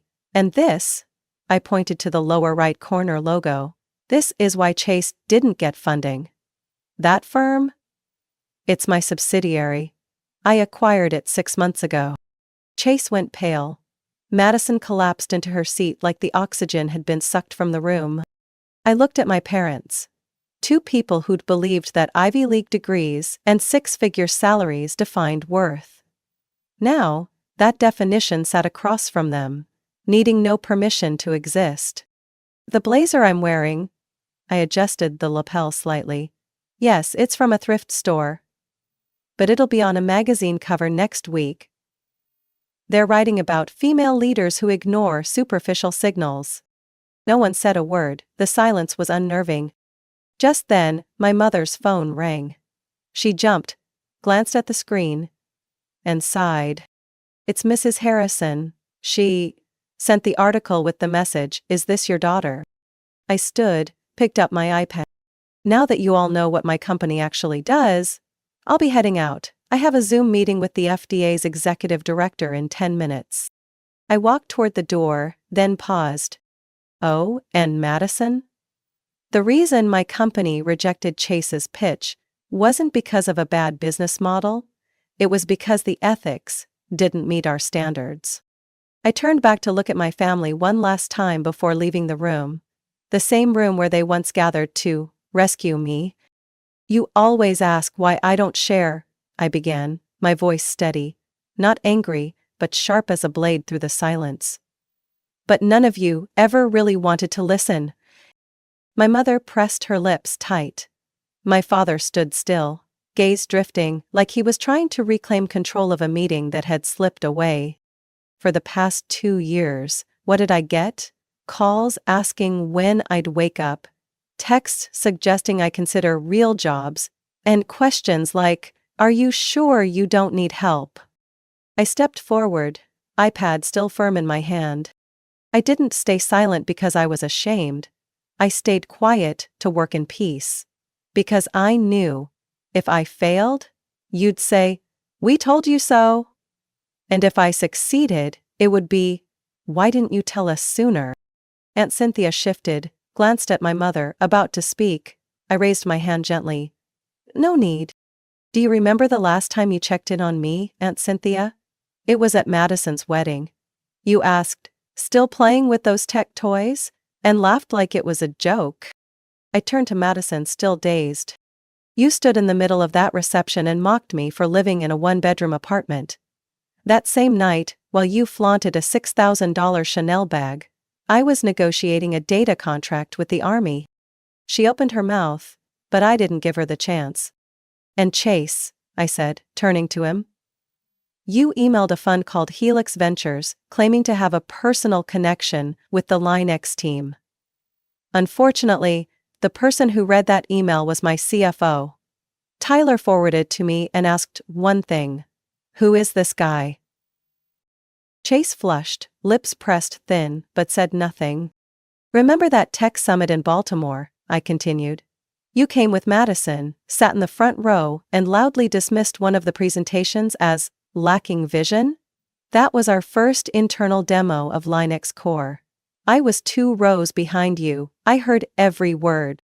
My father furrowed his brow. You make it sound like you were hiding from us. I turned to him, voice calm. No one ever asked what I was building. You only cared whether I was doing something that fit the family's definition of success. A definition built entirely on salaries and LinkedIn titles. The air thickened. I exhaled slowly and set the iPad back on the table. I used to think that once I succeeded, you'd see me differently. But now I realize. You never really saw me. You only saw the version of failure you imagined and projected it onto me. My mother stood abruptly. Is that how you see this family? We just wanted what's best for you. We were worried. Mom, I said, eyes locked on hers. You called this meeting because you believed I needed saving. But none of you invited me when Linux signed its first contract. No one said congratulations when we got FDA approval. I looked at each of them. One by one. No one argued back, not anymore. I chose to live modestly not because I'm broke, but because I'm focused. That old car? Easy to fix. The apartment? It's the smallest unit in a building I own. I don't brag, because I don't need applause. I bent down, picked up my bag and stood tall. The most painful thing isn't being doubted. It's being defined by the eyes of people who should have believed in you. Over the past 2 years, I've learned this. No one can erode your confidence more easily than your own family. I walked toward the living room door, but paused at the threshold. But don't worry, I added, turning back with a quiet smile. Next time someone asks, "What's Savannah's family like?" I won't hesitate anymore. Because now, I know the answer very clearly. And with that, I walked out of that house. The house that once saw me as the wayward daughter. And stepped into the cool night air. Feeling like I had finally shed a skin that no longer belonged to me. Less than an hour after I left that house, my phone lit up like a switchboard. The first message was from my mother. "Savannah, sweetheart. I'm sorry if I ever hurt you. We were just worried. Can you come home for dinner this weekend?" Then came a string of texts from Madison. "Sis? I honestly had no idea. I'm in shock. But I'm really proud of you. Can we FaceTime? I wanted to ask your advice on a few investment ideas." I didn't respond. But they didn't stop. My father texted. "The article was incredible. Your mother's been emotional all day. If you're free, I'd love to invite you to an upcoming conference. A lot of people are eager to connect with founders like you." I sat alone in the warm glow of my living room, watching the rain tap softly against the Boston window panes. Each drop, like an apology that had arrived too late. Chase sent a one-line email. "I misjudged you. If there's ever a chance, I'd love to explore a collaboration with Linux." And then came Madison's full-length monologue of a message. "I've been thinking, maybe we could do something together? I've got great contacts in fashion. Who knows? Maybe Linux could do something with customer trend analytics? You once said data is gold, right?" I couldn't help but laugh. Half tired, half amused. She'd never listened to me talk about my work for more than 3 sentences. Now, she was quoting me to climb back up a ladder she'd once kicked out from under me. The next morning, when I walked into Linux HQ, Claire was already waiting by the elevator. "Savannah, we've got a flood of messages in the company inbox, some media, but one in particular, from your mom. Still using the pink floral Gmail address?" "Still." "Leave it, I'm not responding." Claire nodded without pressing. She understood me better than the people I'd lived with for 2 decades. By 9 a.m., I was in a strategy meeting, presenting our AI pipeline for real-time medical case analysis. Midway through, my phone buzzed lightly. A message from Dad. "Dinner tonight? Your mom's making that chicken soup you love. We won't talk business, just family. Just family." It sounded like a vow, but one delivered after they had already built a stage to exile me from. I didn't reply. By noon, Madison had posted on LinkedIn, tagging me. "So proud to have a sister like Savannah, strong, brilliant, and always fighting quietly for success. My family has always believed in her, even if we didn't always say it out loud." Family pride. Female leadership. The post went viral with hundreds of likes and congratulatory comments. A few asked, "Since when was she Savannah's sister?" I said nothing. PR emailed to ask if I wanted to issue a statement. I replied, "No need, they're just borrowing my light now that it's warm.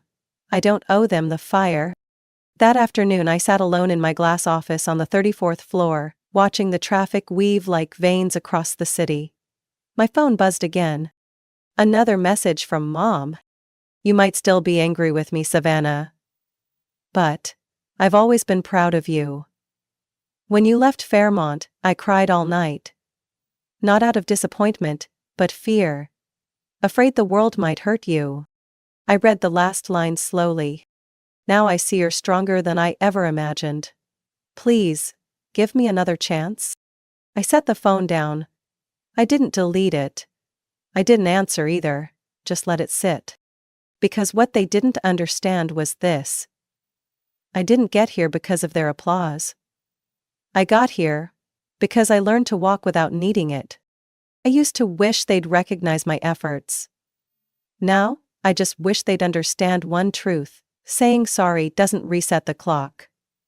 I'm no longer the daughter seeking approval. That version of me no longer exists. 1 month after the article went public, when the media had finally begun easing their grip on every move I made, my father showed up unexpectedly in the main lobby of the Linux building. No Mercedes, no sharp blazer, no navy tie like the ones he always wore at board meetings. Instead, he was dressed in a worn chambray shirt, jeans, and old sneakers. In his hand was a scuffed brown leather briefcase. One I hadn't seen since elementary school. Claire walked into my office and tapped lightly on the glass door frame. "Savannah. Richard Blake is downstairs. No appointment." I looked up. My heart didn't race. It simply settled. Did he say anything? Not much. Just said, "I'm not here to ask for anything, I just want to understand." I paused, then nodded. "Bring him up, no formalities, no escort, no announcement, let him walk in like anyone else." Claire nodded and disappeared behind the soft click of the closing door. 10 minutes later my father walked in. No one introduced him. No greetings with firm handshakes or rehearsed lines. Just a gaze. One I hadn't seen in years. Not one of power, but of quiet surrender. "Hello, Savannah. Please, have a seat," I said, pointing to the chair across from mine. He didn't sit right away. His eyes scanned the room. Whiteboards covered in dense algorithms.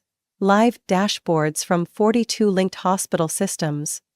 Soft daylight streaming through the windows of the 34th floor. Finally, he sat, laying the old briefcase on his lap, and carefully unbuckled it. "These past few weeks I've been reading, more than I've read in my entire career." I tilted my head. "About what?" "AI, deep learning, healthcare data processing protocols, FDA 5.10Q, Linux's core framework.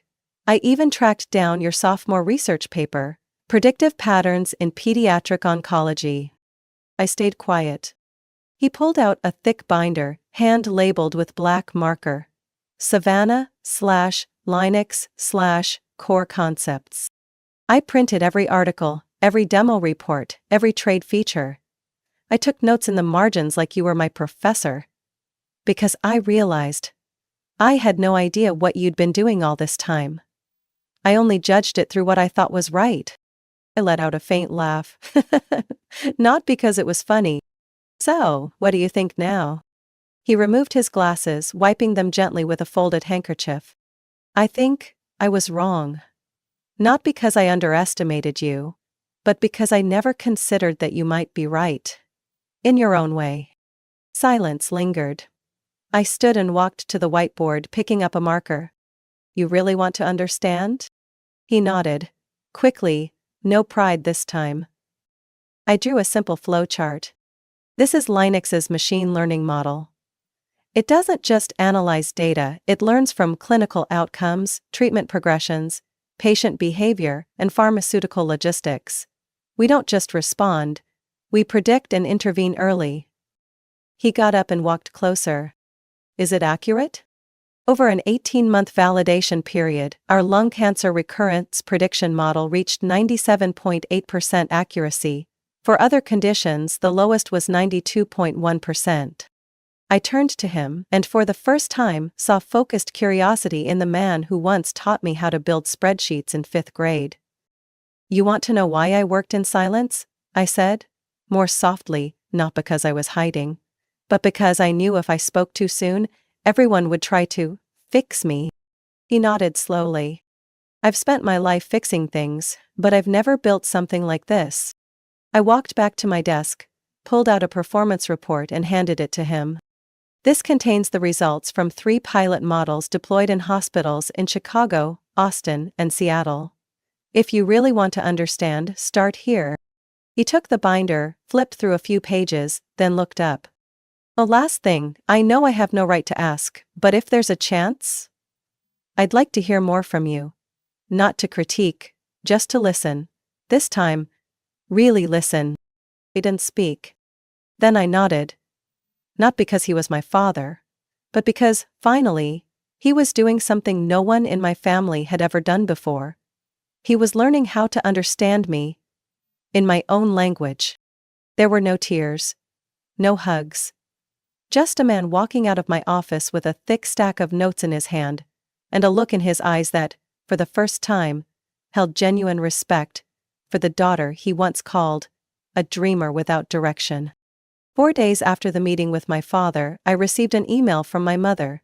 The subject line read, "Well, dinner, no judgment, no lectures." The message was brief. "Savannah, I know this may be too late, but if you're open to it, I'd like the whole family to sit down together, just once. Not to tell you what to do, but to actually listen. Your father says this time, you're in charge." I leaned back in my chair, staring down at the streets below the Linux Tower. A light drizzle.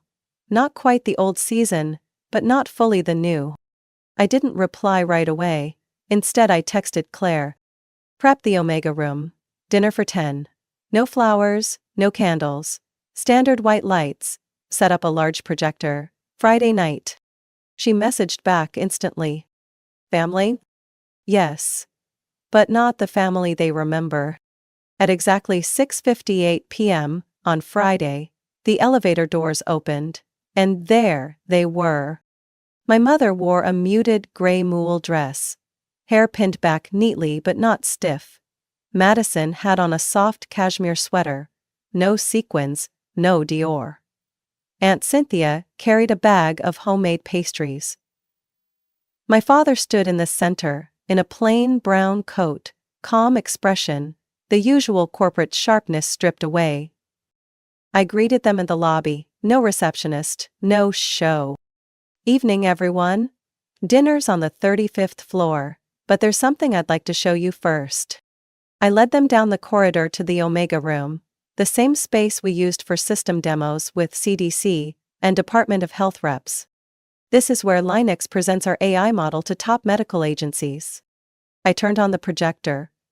A real-time data graph filled the screen, showing how our system tracked and predicted patient risk metrics. This is why I couldn't leave early for dinner. Every second, our system is identifying stroke risks, heart failure warnings, and adverse drug reactions before doctors even open the charts. Madison's eyes widened. My mother sank into a chair, clutching her purse. "And the apartment I live in?" I continued. "It's the smallest unit in a building where Linux owns 40% equity." "The car I drive?" "A smart tax deduction." The reason I kept silent? So no one would interfere while I was still shaping the dream. Silence. I turned off the screen. "If after all this you still want dinner, follow me." We entered a separate room. A long table, simple chairs, no tablecloth, just soft electric candles, and a preset menu from a local Italian spot. I spoke before anyone else could. "Most conditions, Chase isn't invited. People who used my name for personal gain don't have a seat here." Madison froze, but didn't argue. She sat quietly. "And if anyone here asks when I plan to settle down or start a family, I'm leaving. This isn't a trial or an intervention. This dinner is about seeing me as I am." My mother exhaled, not a sigh of frustration but of release. "All right. I won't ask anything. I just want to eat beside you like a normal person. Not a walking resume the family designed." I looked at her. Part of me wanted to believe her. Part of me didn't. But I nodded. Throughout the meal, no one mentioned stocks, job titles, or income. Aunt Cynthia talked about gardening. Madison asked about algorithms, without pretending to understand them. My father said he'd started taking online Python courses to understand how his daughter talks to machines. For the first time in years, I didn't feel like I was performing. I was just Savannah. Not the CEO, not the eccentric daughter, but a woman who had built an empire through quiet focus and relentless work. As the evening ended, there were no dramatic hugs, no forced closeness. My mother simply said, "If you host another dinner, I'll bring that roast you loved as a child, but if not, I'll understand." I looked at her, then replied slowly, "Next time, if there is one, just bring respect." And for the first time in my life, she nodded without needing to say anything else. One week after the family dinner at Linux, I asked Claire to order a special frame, anti-glare glass, matte black edges, 11 by 14 inches. Not for an award, not for some glossy certificate, but to hold a photo I had kept for 20 years. It was a picture of me at the 5th grade science fair. A scruffy-haired girl with an uneven ponytail stood next to a presentation board, scribbled with the title, "Weather Forecasting Using a Simple Neural Network." The child wasn't looking at the camera. She was mid-explanation, finger pointed to a hand-drawn chart in green marker, mouth open mid-sentence. No one from my family came that day. Dad had a meeting. Mom said the car broke down. I carried the board myself, set up the projector alone, arranged the charts without help, and I remember it vividly, not with sadness, but with joy. Now, that photo hangs on the wall directly behind my desk. To the left is a real-time map of healthcare systems powered by Linux. To the right, our stock performance graph. But at the center, there's that little girl they once called too dreamy to be practical. One morning, while waiting to join a video call with Singapore, I found myself staring at the photo. Not out of nostalgia, but as a reminder. That child is the foundation, the beginning, the promise. Mid-thought, my phone buzzed. A text from Madison. "Chase is under investigation for falsifying investment disclosures. I'm sorry, I should have trusted you sooner. I need some advice, if you're still open to speaking." I looked at the message, then placed my phone face down on the desk. I didn't respond. An hour later, my mom called, her 6th call in 3 days. I didn't answer, but I sent a single text. "I hope you're doing well, but from now on, if it involves work or money, I won't engage. Family should not be entangled with control. And love is not a switch to be flipped when a daughter becomes successful." I hit send, then turned off my phone. Not out of anger, but because I had learned something. Clarity is the kindest thing I can offer, to myself, and to them. That afternoon, during the board meeting, one of our longtime investors, Mr. Daniels, asked me, "Savannah, have you ever thought about writing a memoir? Your story, it deserves to be told." I laughed. If I ever write one, there won't be a chapter called Saved by Family. Because the truth is, I wasn't raised on belief. I was forged through doubt. Everyone chuckled, the air lightened. I continued. "And I know this might sound harsh, but success doesn't come from being recognized. It comes from continuing. Even when no one believes, you'll get anywhere." After the meeting, I returned to my office and glanced at the photo again. From the drawer, I pulled out a crumpled napkin. Faded ink along the edge, part of the first draft sketch of what would become the Linux core. I had drawn it on a cafe table when I was 25. I placed it in a smaller frame and hung it next to the science fair photo. 2 beginnings. No applause. No praise. But one constant, me. And I knew, no matter how many family dinners ended in apologies, no matter how many flattering posts appeared online, the reason I stood here wasn't external approval. It was the boundary I built, and the promise that I wouldn't let anyone cross it again. I am Savannah Blake. I am the founder of Linux. And I built an entire world from a girl, they said didn't fit. Only now, the world will have to learn to fit me. Savannah's story proves that validation doesn't need to come from family or society, it comes from inner conviction and firm boundaries. In real life, not everyone has a support system. But if you believe in your own worth, work quietly, and refuse to let others define your path, success won't need defending, it will speak for itself. Savannah didn't need approval, she just needed space, and that was enough to rewrite the rules. What do you think about Savannah's choices and the journey she took? Would you have done the same in her place? Share your thoughts in the comments, and don't forget to follow the channel for more powerful stories about family and resilience. Everyone thinks tragedy only happens in movies, but sometimes it explodes right in the middle of a wedding, in front of hundreds of people between the music and the fake laughter. And you know what the worst part is? It's when your own flesh and blood stands there, watching you fall apart. And smiles. If you think your family is a little unfair, listen to my story. I'm Sarah, 30 years old, and I've come to realize I never truly had a place in my own family. All because of a wedding, or more precisely, a seat outside the ballroom doors. I grew up in what outsiders would call the picture-perfect family.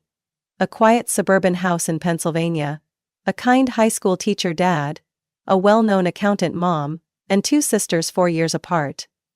I'm the older one, Sarah. My younger sister is Chloe, 26. People always said I was mature, independent, hardworking, but in my family those traits were never seen as something valuable. On the contrary, they made me a shadow next to Chloe, my parents' little princess. She was the kind of girl called the light of the house, but in reality she was just absurdly favored. When I was 17 and had just received a scholarship to college, my dad simply said, "Yeah, that's good." But when Chloe failed her college entrance exams, my mom cried for an entire week, and bought her a trip to Florida to relieve the stress. My whole life, I was like a blurry background in the family portrait, only there to prove Chloe was the centerpiece. I think everyone's felt compared to their siblings at some point, but I lived in that comparison like it was suffocating air. I was the one who had to set the example, clean up, cook dinner when mom worked late, and give up everything from toys to bathroom time. And Chloe? All she had to do was smile, and the whole house would revolve around her. I didn't hate Chloe. I used to think I did. But then I realized what I really hated was the way our family treated us. Like one was a treasure and the other just a temporary guest. And I accepted that for many years. Until Chloe's wedding day. I wasn't expecting much. Honestly, I knew I wouldn't be a bridesmaid. Wouldn't be the center of attention. I just wanted to show up, give my gift, take a few pictures, and leave early. I thought at the very least, I'd sit with my family. The people who shared my blood. But I was wrong. That wedding, it didn't just change how I saw my family. It shattered the last illusion I had about fairness. And it made me realize one bitter truth. I had never truly been a member of that home. Just a guest, surviving off scraps. A supporting character cast as the strict older sister, in the play where Chloe was the star. I didn't realize it right away. Actually, it wasn't until I walked into the venue holding the invitation envelope and couldn't find my name on the seating chart that I felt a chill run down my spine. I wasn't angry yet, just confused. And then one of the event staff walked over, offering an awkward smile, and pointed toward the far end of the hallway. A place I thought was for coat check. I'm going to tell you everything. Every detail, every word, and every look I can't forget. But first, remember this. Never assume thoughtlessness is accidental. In my family, being forgotten is always intentional. I arrived at the wedding venue on a crisp fall afternoon in Boston. The hall was in a grand old building, decorated like a Pinterest dream. Warm golden lights glowing through the windows, white flowers and pastel pinks woven into arches over every door. Expensive perfume mixed with scented candles, creating the perfect scene for those who were welcome. I walked in, clutching the invitation envelope my mom had sent just a week earlier.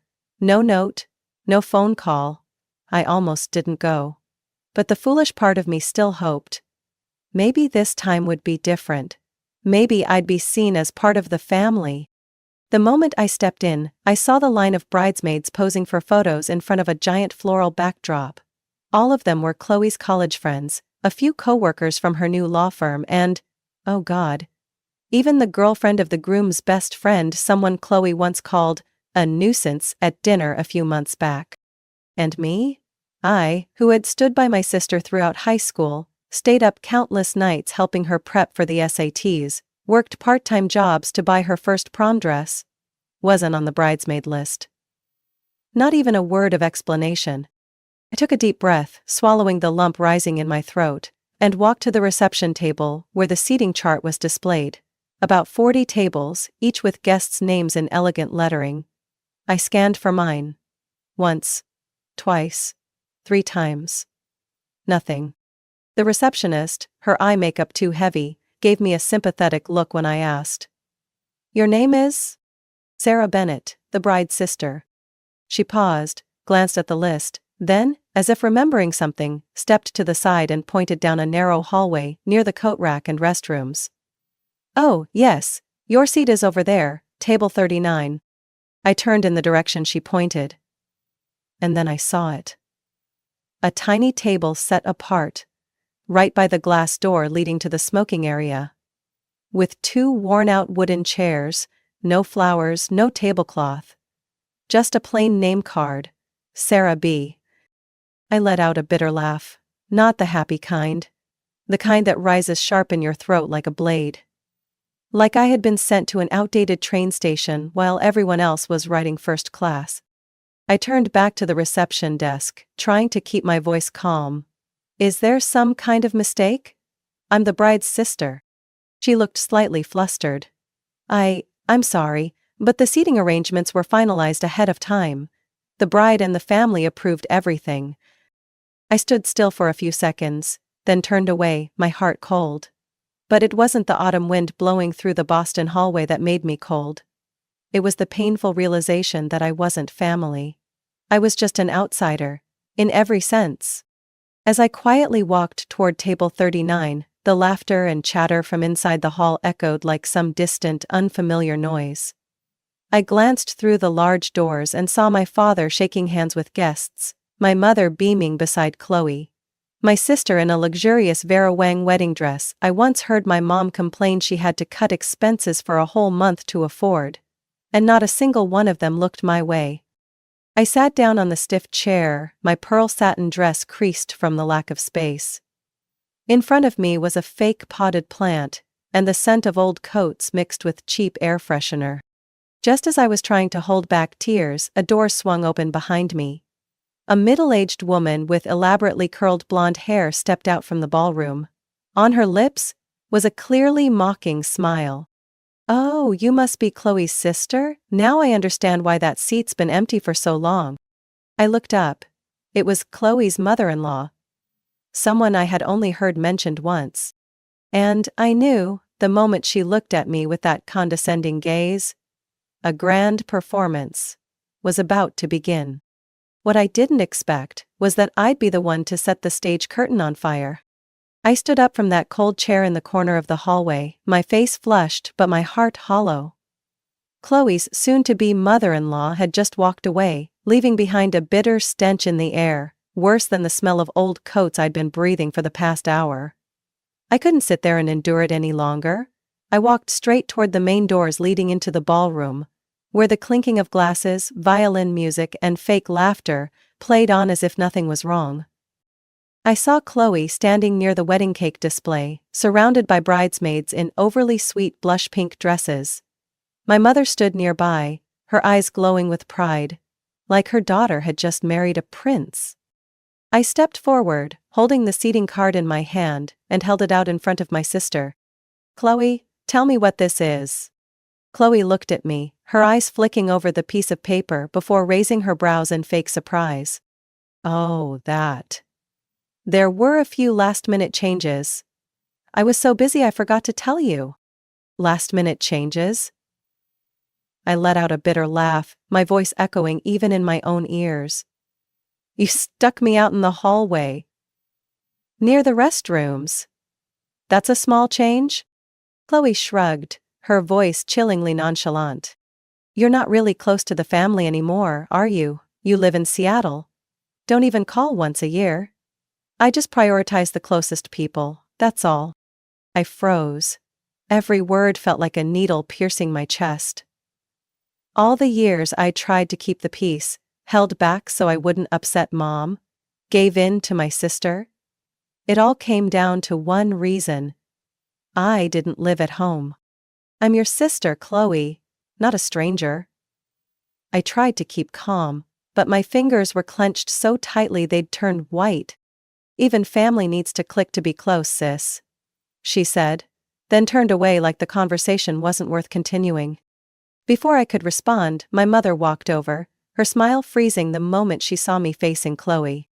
Sarah, she said, trying to sound sweet, it's a happy day, let's not make a scene, okay? A scene? I turned to her, my eyes burning. I got shoved out of the ballroom and treated like an outsider. And you're telling me not to make a scene? My mom placed her hand on my arm, gently squeezing, as if trying to take control. Chloe worked so hard to organize this, she didn't mean anything by it. Don't make her upset. I brushed her hand off, not harshly but firmly. Didn't mean to, I whispered, my voice shaking with anger. Look at me. Look at how you defend her.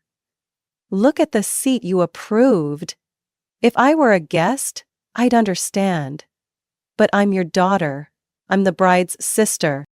My mom said nothing, she turned her face away as if she couldn't bear to meet my eyes. But, no. I knew better. It wasn't that she couldn't face me, she just didn't want to face the truth of whose side she had chosen. Chloe turned back at that moment, arms crossed, her face no longer showing any trace of a happy bride. Actually, she said, her voice cold as ice. I told Mom from the start that if you came, not to expect any special treatment. Because you haven't been part of my life for years. A heavy silence fell over the three of us. In my head, I heard something shatter. Not glass, but something deeper. Like the final crack in the trust I had been holding on to. I looked at my sister, then at my mother, and turned to walk away. No one called after me. No one reached out. They just stood there, letting me go like an uninvited guest. But I knew this wasn't the end. This story was just beginning. And if they thought I would quietly swallow all of this, they were about to get a lesson they wouldn't forget. I returned to my seat in the hallway, or, more accurately, the punishment corner Chloe and my mother had set aside for me. I sat down, picked up the glass of lukewarm water without drinking it, my mind spinning with anger and bitterness. The light from the wedding hall shone through the frosted glass, making everything glow with a cruel irony. Then I heard the click of high heels approaching, soft but clear. Someone was coming. And I knew it wasn't someone kind. There you are, a woman's voice rang out, high-pitched and laced with undisguised mockery. I was wondering who this lonely little table was for. I looked up. The woman standing in front of me was in her 50s, platinum blonde curls styled like the 1980, wearing a tight, gaudy wine-red dress. Her makeup was so heavy, she looked like she was dressed for Halloween. She smiled. Not a polite smile, but the kind people wear when they know they've just stepped on your pride. And enjoy it. I'm Vanessa, she said, extending a ring-covered hand. Chloe's new mother-in-law. And you must be... Sarah, right? I shook her hand, coldly. Yes. The bride's sister. Oh, she drew out the word, then glanced around at my tiny table like it was a broken toy. Such a shame they sat you here. I thought this spot was for handbags or coats or something. I sighed, trying to keep my voice steady. I thought it was a mistake too. But apparently not. Oh, definitely not a mistake, Vanessa laughed, covering her mouth with a hand. I heard Chloe say they had to prioritize seats for those closest to her. You understand, right? People who really matter to the bride. I tightened my grip around the glass of water. Her voice was soft, but every word cut like a knife. Vanessa leaned in, her tone quieter. Anyway, don't take it personally. Not everyone born into a family actually belongs in it. At that moment, I had no more doubts. My exclusion from the center of the ceremony wasn't an oversight. It was a deliberate, planned decision. And this new mother-in-law? Clearly, she'd been invited to join the game. Thanks for saying it out loud, I replied evenly. Now I know I'm not crazy for feeling excluded. Vanessa let out a shrill laugh, like I'd just told a bad joke. She straightened up, brushed off her dress. You should get used to it. At big events like this, the important people get the spotlight. The rest should learn to stay quiet. I looked her straight in the eye. And the ones too confident in their place at the table should be careful. They're usually the first to be pushed out. Vanessa paused for a moment, then forced a tight smile. You're something else. Thanks. I used to think Chloe was something else too. Until today. She didn't respond, but I saw the shift in her expression. A flicker of doubt, a hint of unease. I knew her type well, a control freak who always needed to steer the situation, and my calmness made her nervous. Vanessa turned and walked away like nothing had happened. But I knew, the things I was about to say, and do, would be remembered long after this wedding was over. I looked through the glass again and saw Chloe grinning brightly as she posed near the cake table, my mother nodding with pride, and my father still standing there like a ghost in the crowd. They thought I'd stay silent. They thought I'd swallow my anger and pretend nothing happened. But they were wrong. I stood up, adjusted my dress, lifted the water glass, and drank it all in one go. The party wasn't over, and the main act was just getting started. I didn't plan this, really. I didn't walk into that wedding intending to ruin it. But there's a point. When you're pushed to the edge, you either step back quietly, or you jump, and take them all down with you. And I chose to jump. Just as Vanessa disappeared behind the ballroom doors, I stood up, grabbed a glass of champagne from a passing server, straightened my dress straps and strode straight into the glittering place I'd been banned from. Chloe was still smiling, posing next to the wedding cake table with her group of bridesmaids. My mother stood nearby, nodding proudly as if her daughter were a Disney princess who had just married a prince. I didn't look at anyone else. I walked straight over to Vanessa, who was chatting with a few older guests, people she clearly wanted to impress. I stood next to her, raising my glass as if I had simply come over to greet her politely. Mrs. Vanessa, I said with a syrupy smile. I just remembered something. Chloe was really stressed about the seating arrangements, wasn't she? Yesterday, she kept worrying that some people would end up sitting too close to the main table. Vanessa glanced at me, her expression briefly guarded. Oh, really? I nodded slowly. Yes, she said. She didn't want certain people appearing too much in the wedding photos. She was afraid they'd overshadow her, if I remember her words correctly. I took a sip of my drink, hiding a smile as I saw Vanessa squint slightly. Sarah, who exactly are you talking about? She asked, her voice turning icy. I tilted my head, as if trying to recall. I think. Oh, right, you. She said your red dress would make the photos look cheap, I whispered, leaning in just a little. I don't think so, though.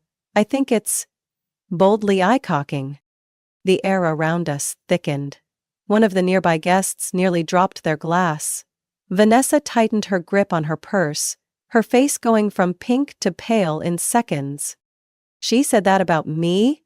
She hissed, no longer bothering to hide her fury. I nodded, eyes fixed on her. And that's not all. Do you remember the cake tasting? She said you followed her around like a shadow, and that if you dared to give a speech today, she'd lose her mind. Her exact words. Vanessa whipped around like she'd been electrocuted, her eyes locking onto Chloe's beaming face across the room. That smile lasted exactly 7 more seconds. Shoo!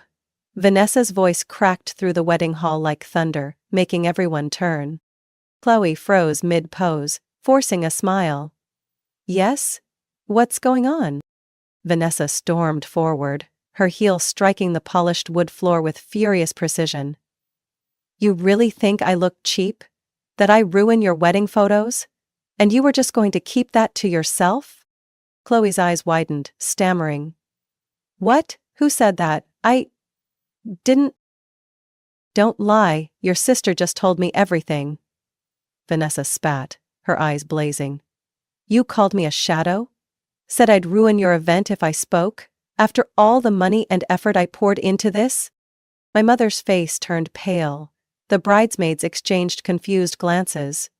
The music stopped. A thick, suffocating silence fell over the hall like the calm before a storm. I stood a few steps away, sipping my drink, silently watching the drama I had just set in motion. Chloe's face turned bright red as she whipped around to me, practically shouting, You made that up, didn't you? You're trying to ruin my wedding. I shrugged, looking her dead in the eyes. I just repeated what you said, Chloe. If the truth embarrasses you, maybe you should think before you speak. Guests began murmuring. A few people had their phones out, recording. My mother grabbed my arm, whispering frantically, Sarah? Are you insane? Stop this before it goes too far. I pulled my arm away and replied coldly, It went too far the moment I was shoved out into the hallway, Mom. Chloe ripped off her veil, her face burning with rage. Are you crazy, Sarah? Her voice shrill like cracking glass. Why would you say something like that in front of my mother-in-law? You're ruining the entire wedding just because you didn't get a good seat by the cake. Vanessa let out a scornful laugh, her eyes like steel cutting into Chloe. Made it up? I've heard more than enough from your own mouth. You think I didn't notice you whispering to your friends about my dress? You think I didn't see the way you looked when I practiced my speech at the rehearsal? Thanks to your sister, the puzzle is complete. The atmosphere in the banquet hall froze, as if the whole room had been locked in ice. The guests fell silent, whispers bubbling up like an underground current. Some were filming with their phones. Others looked around, too afraid to intervene. Chloe turned to my mother, her voice pleading. Mom, say something. You know I would never say that to Vanessa. You know I wouldn't. My mom opened her mouth, but all that came out was a shaky, Her eyes darted away, the same way they always had when she looked at me, my whole life. Vanessa didn't wait for anyone to respond. She pointed a finger straight at Chloe's face, her voice shrill and cracking through the hall like a whip. You're ungrateful, Chloe. I paid for half this wedding, the flowers, the venue, and this is how you repay me? Talking behind my back in front of my friends? Who do you think you are? Chloe stammered, her eyes darting around as if searching for an escape. She turned to her husband, Jason, who had been standing frozen behind the crowd the entire time. Jason, Chloe called. You don't believe my sister, do you? I never said any of that. Jason stepped forward, his face tense, jaw clenched. Chloe? His voice was hoarse. I don't know who to believe, but the truth is, you did tell me my mom was a bit much, that you were just putting up with her to avoid conflict. Hearing all of this now, I feel like I married someone I don't even know. Chloe stepped back as if she'd been slapped. So now everyone's turning on me, just because of something my sister, who wasn't even given a seat inside the ceremony, said? Jason hissed through his teeth. It's not just about your sister. It's about how you treat people. And now you're trying to play the victim? Chloe spun toward me, her eyes blazing, her curls wild with fury. This is all your fault. If you weren't jealous, if you weren't bitter about not being the center anymore, you wouldn't have ruined the most important day of my life. I stood tall, my voice clear and steady. I'm not jealous. I accepted a long time ago that in this family's eyes I was always the leftover. But today, for the first time in my life, I chose not to stay silent. My mother finally stepped in, trying to put out the fire now spreading everywhere. Stop it, both of you, this is a wedding, people are watching. I turned to her, unable to hide the bitterness in my voice. People are watching? You care more about appearances than the fact that your own daughter was shoved into a hallway to sit next to a coat rack, and now you want me to stay quiet and swallow it all? My father stood pressed into a corner, his face pale, as if he wished he could disappear entirely. Jason looked around, lost, then took a few steps back, shaking his head. I need to get some air, he said softly, then turned and walked away, leaving Chloe standing there, stunned. In that moment, the glamorous wedding dress, the expensive heels, the flawless makeup, none of it mattered anymore. To everyone watching, my sister was no longer a glowing bride, but a spoiled woman, whose selfishness had just been laid bare on her wedding day. The music had long stopped. The bridesmaids whispered among themselves. The groomsmen stood silently. Guests glanced around, too stunned to move. The entire wedding hall now felt like the aftermath of an explosion. Only smoke, ashes, and broken pieces remained. And I stood in the center of that storm, for the first time no longer feeling like an outsider. Not because I wanted to destroy the wedding, but because I knew the truth, no matter how painful, needed to be said. I looked around the room that no longer resembled anything close to a wedding. The atmosphere had turned into a social battlefield. The bride trembling beside the cake table, her mother pale and scrambling to salvage pride, and her father, gone without a trace. Jason, no one knew if he had left the venue or was hiding in the restroom, unable to face what had just unfolded. I took one last sip of wine, set the glass down on the buffet table like a final punctuation mark. Then I turned and walked toward the gift display, where each present was neatly wrapped, ribboned and bowed like symbols of everyone's love for the couple. But to me, they were nothing more than evidence of pretense. It didn't take long to spot my gift. A large silver box with a simple black bow. I had spent 3 weeks finding the exact high-end coffee machine Jason had raved about.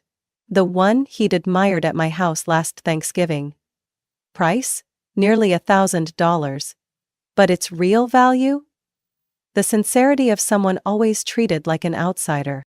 I picked up the box, cradling it in my arms like I was shielding it from the filth. Or rather, the toxicity of this room. Then I turned, locking eyes with Chloe's frozen stare. "What the hell are you doing?" Her voice was hoarse, her eyes wide in horror. I gave a slight shrug, smiling lightly like a breeze. "Taking back my gift. I mean, outsiders aren't obligated to give wedding presents, are they?" Chloe stepped forward, her heels clacking against the floor like coffin nails. "You're really this petty?" "Not petty," I cut in, my voice ice cold. "I've just stopped being a fool. You said I'm no longer family. So this gift no longer belongs here." My mother jumped in again, her voice almost breaking into tears. "Sarah, don't do this, you'll regret it. Today is a happy day." I let out a laugh, a tired laugh, but strangely relieved. "A happy day? You're calling the act of humiliating me in front of hundreds of people a happy day?" I turned to Chloe, took a step closer, my voice dropping low. "You called me a stranger, pushed me out into the hallway, pretended you had nothing to do with it while I was being humiliated. And now you want me to pretend like nothing happened? To leave this gift here like everything's fine?" Chloe clenched her jaw, hands balled into fists. "You're making a fool of yourself." "No," I said, sweeping my eyes across the room. "A fool needs an audience. And right now, you're living a nightmare of your own making." As the words left my mouth, I turned away. Walked with my back straight, head high, the expensive gift box in my arms like a symbol of victory. I could feel every eye following my steps, some shocked, some smirking, some nodding slightly, as if someone had finally said what everyone was thinking. Just as I neared the exit, the music, which had been cut off earlier, started playing again. Not to resume the celebration, but in a feeble attempt to cover up the words that had just echoed through the hall. I paused for a beat, turning one last time to glance back at the ballroom. Chloe stood there, hands on her hips, her wedding dress stained, her hair a mess like she'd run a marathon. My mother was holding her forehead. Jason hadn't returned. Vanessa stood at a distance, already speaking sharply to a few relatives. A wave was coming. I smiled, no longer angry, just at peace. "Happy wedding, Chloe," I said loud enough to be heard. "I hope you find happiness, and if not, well, you earned it." Then I turned away, pushing the grand doors open with my shoulder. The soft, Boston afternoon light welcomed me like the world outside was ready with open arms. I didn't look back. I didn't need to. Because I felt free. I left the wedding in silence, with only the sound of my heels clicking on the stone path, and the pounding of my heart in my chest. It felt like escaping a bad play I'd been trapped in for 30 years. The crisp October air in Boston was cold, but I felt oddly light. When I got home, the clock had just struck 10 p.m. I set the gift box down on the kitchen counter, opened a bottle of red wine I'd been saving for a special occasion. I figured I deserved it. And then the phone started buzzing. The first message was from my mother. "What the hell did you just do, Sarah? The whole family's talking about you. I can't even show my face. You've shamed this family." Then came the missed calls. 2, 3, 5 of them. Then a message from Chloe. "You're a snake. You're jealous because I'm loved. So jealous you ruined the most important day of my life. Fine. I don't have a sister anymore. Don't call me your sister ever again." I sat down, took a sip of wine. Before I could exhale, the third message from my mom came through, this time with a different tone.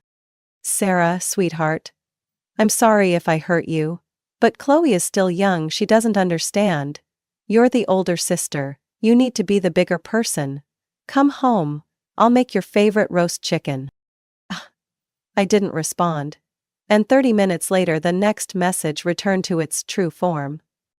"You're ungrateful. Who gave you the right to ruin your sister's wedding? I was wrong to hope you'd come back."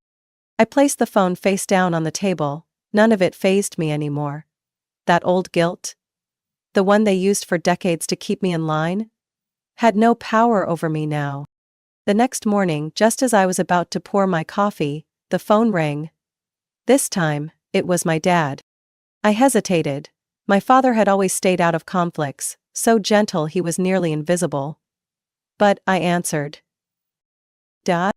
It's me," he said, his voice low and tired. "Are you okay?" I took a breath. Better than ever. There was a long silence. Then he exhaled. "I know yesterday was awful. I won't make excuses. But I want to say, I saw it. All of it." I went still. "I saw how unfairly you were treated. Not just yesterday but for years," he continued. "I stood by while your mother and Chloe did those things. I was a coward. But yesterday? You did something I never had the courage to do." I bit my lip, my fingers tightening around the mug handle. "I'm not angry with you. In fact, I'm proud. Because finally someone in this family had the courage to speak the truth."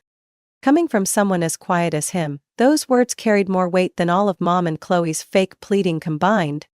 "Thank you, Dad," I whispered. "I know you don't need anyone's forgiveness," he continued.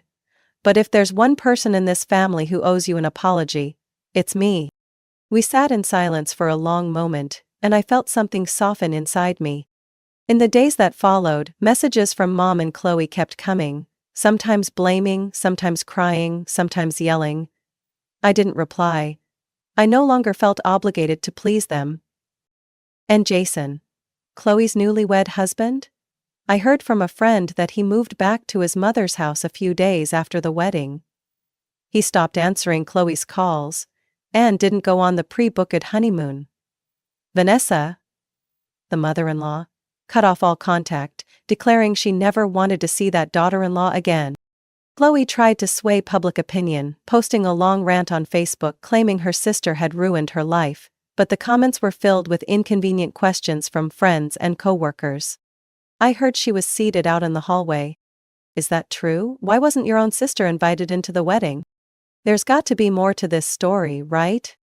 No one was buying the toxic sister narrative anymore. As for me, I went to work, ate breakfast alone, read books, watered my plants, and slept well. I didn't feel regret, or sadness, and certainly not guilt. For the first time in my life, I was no longer the shadow behind the fake glow of the perfect child. I was myself, and I was proud of that. From Sarah's story, I've realized that staying silent for the sake of peace is often just a way to drown yourself in injustice.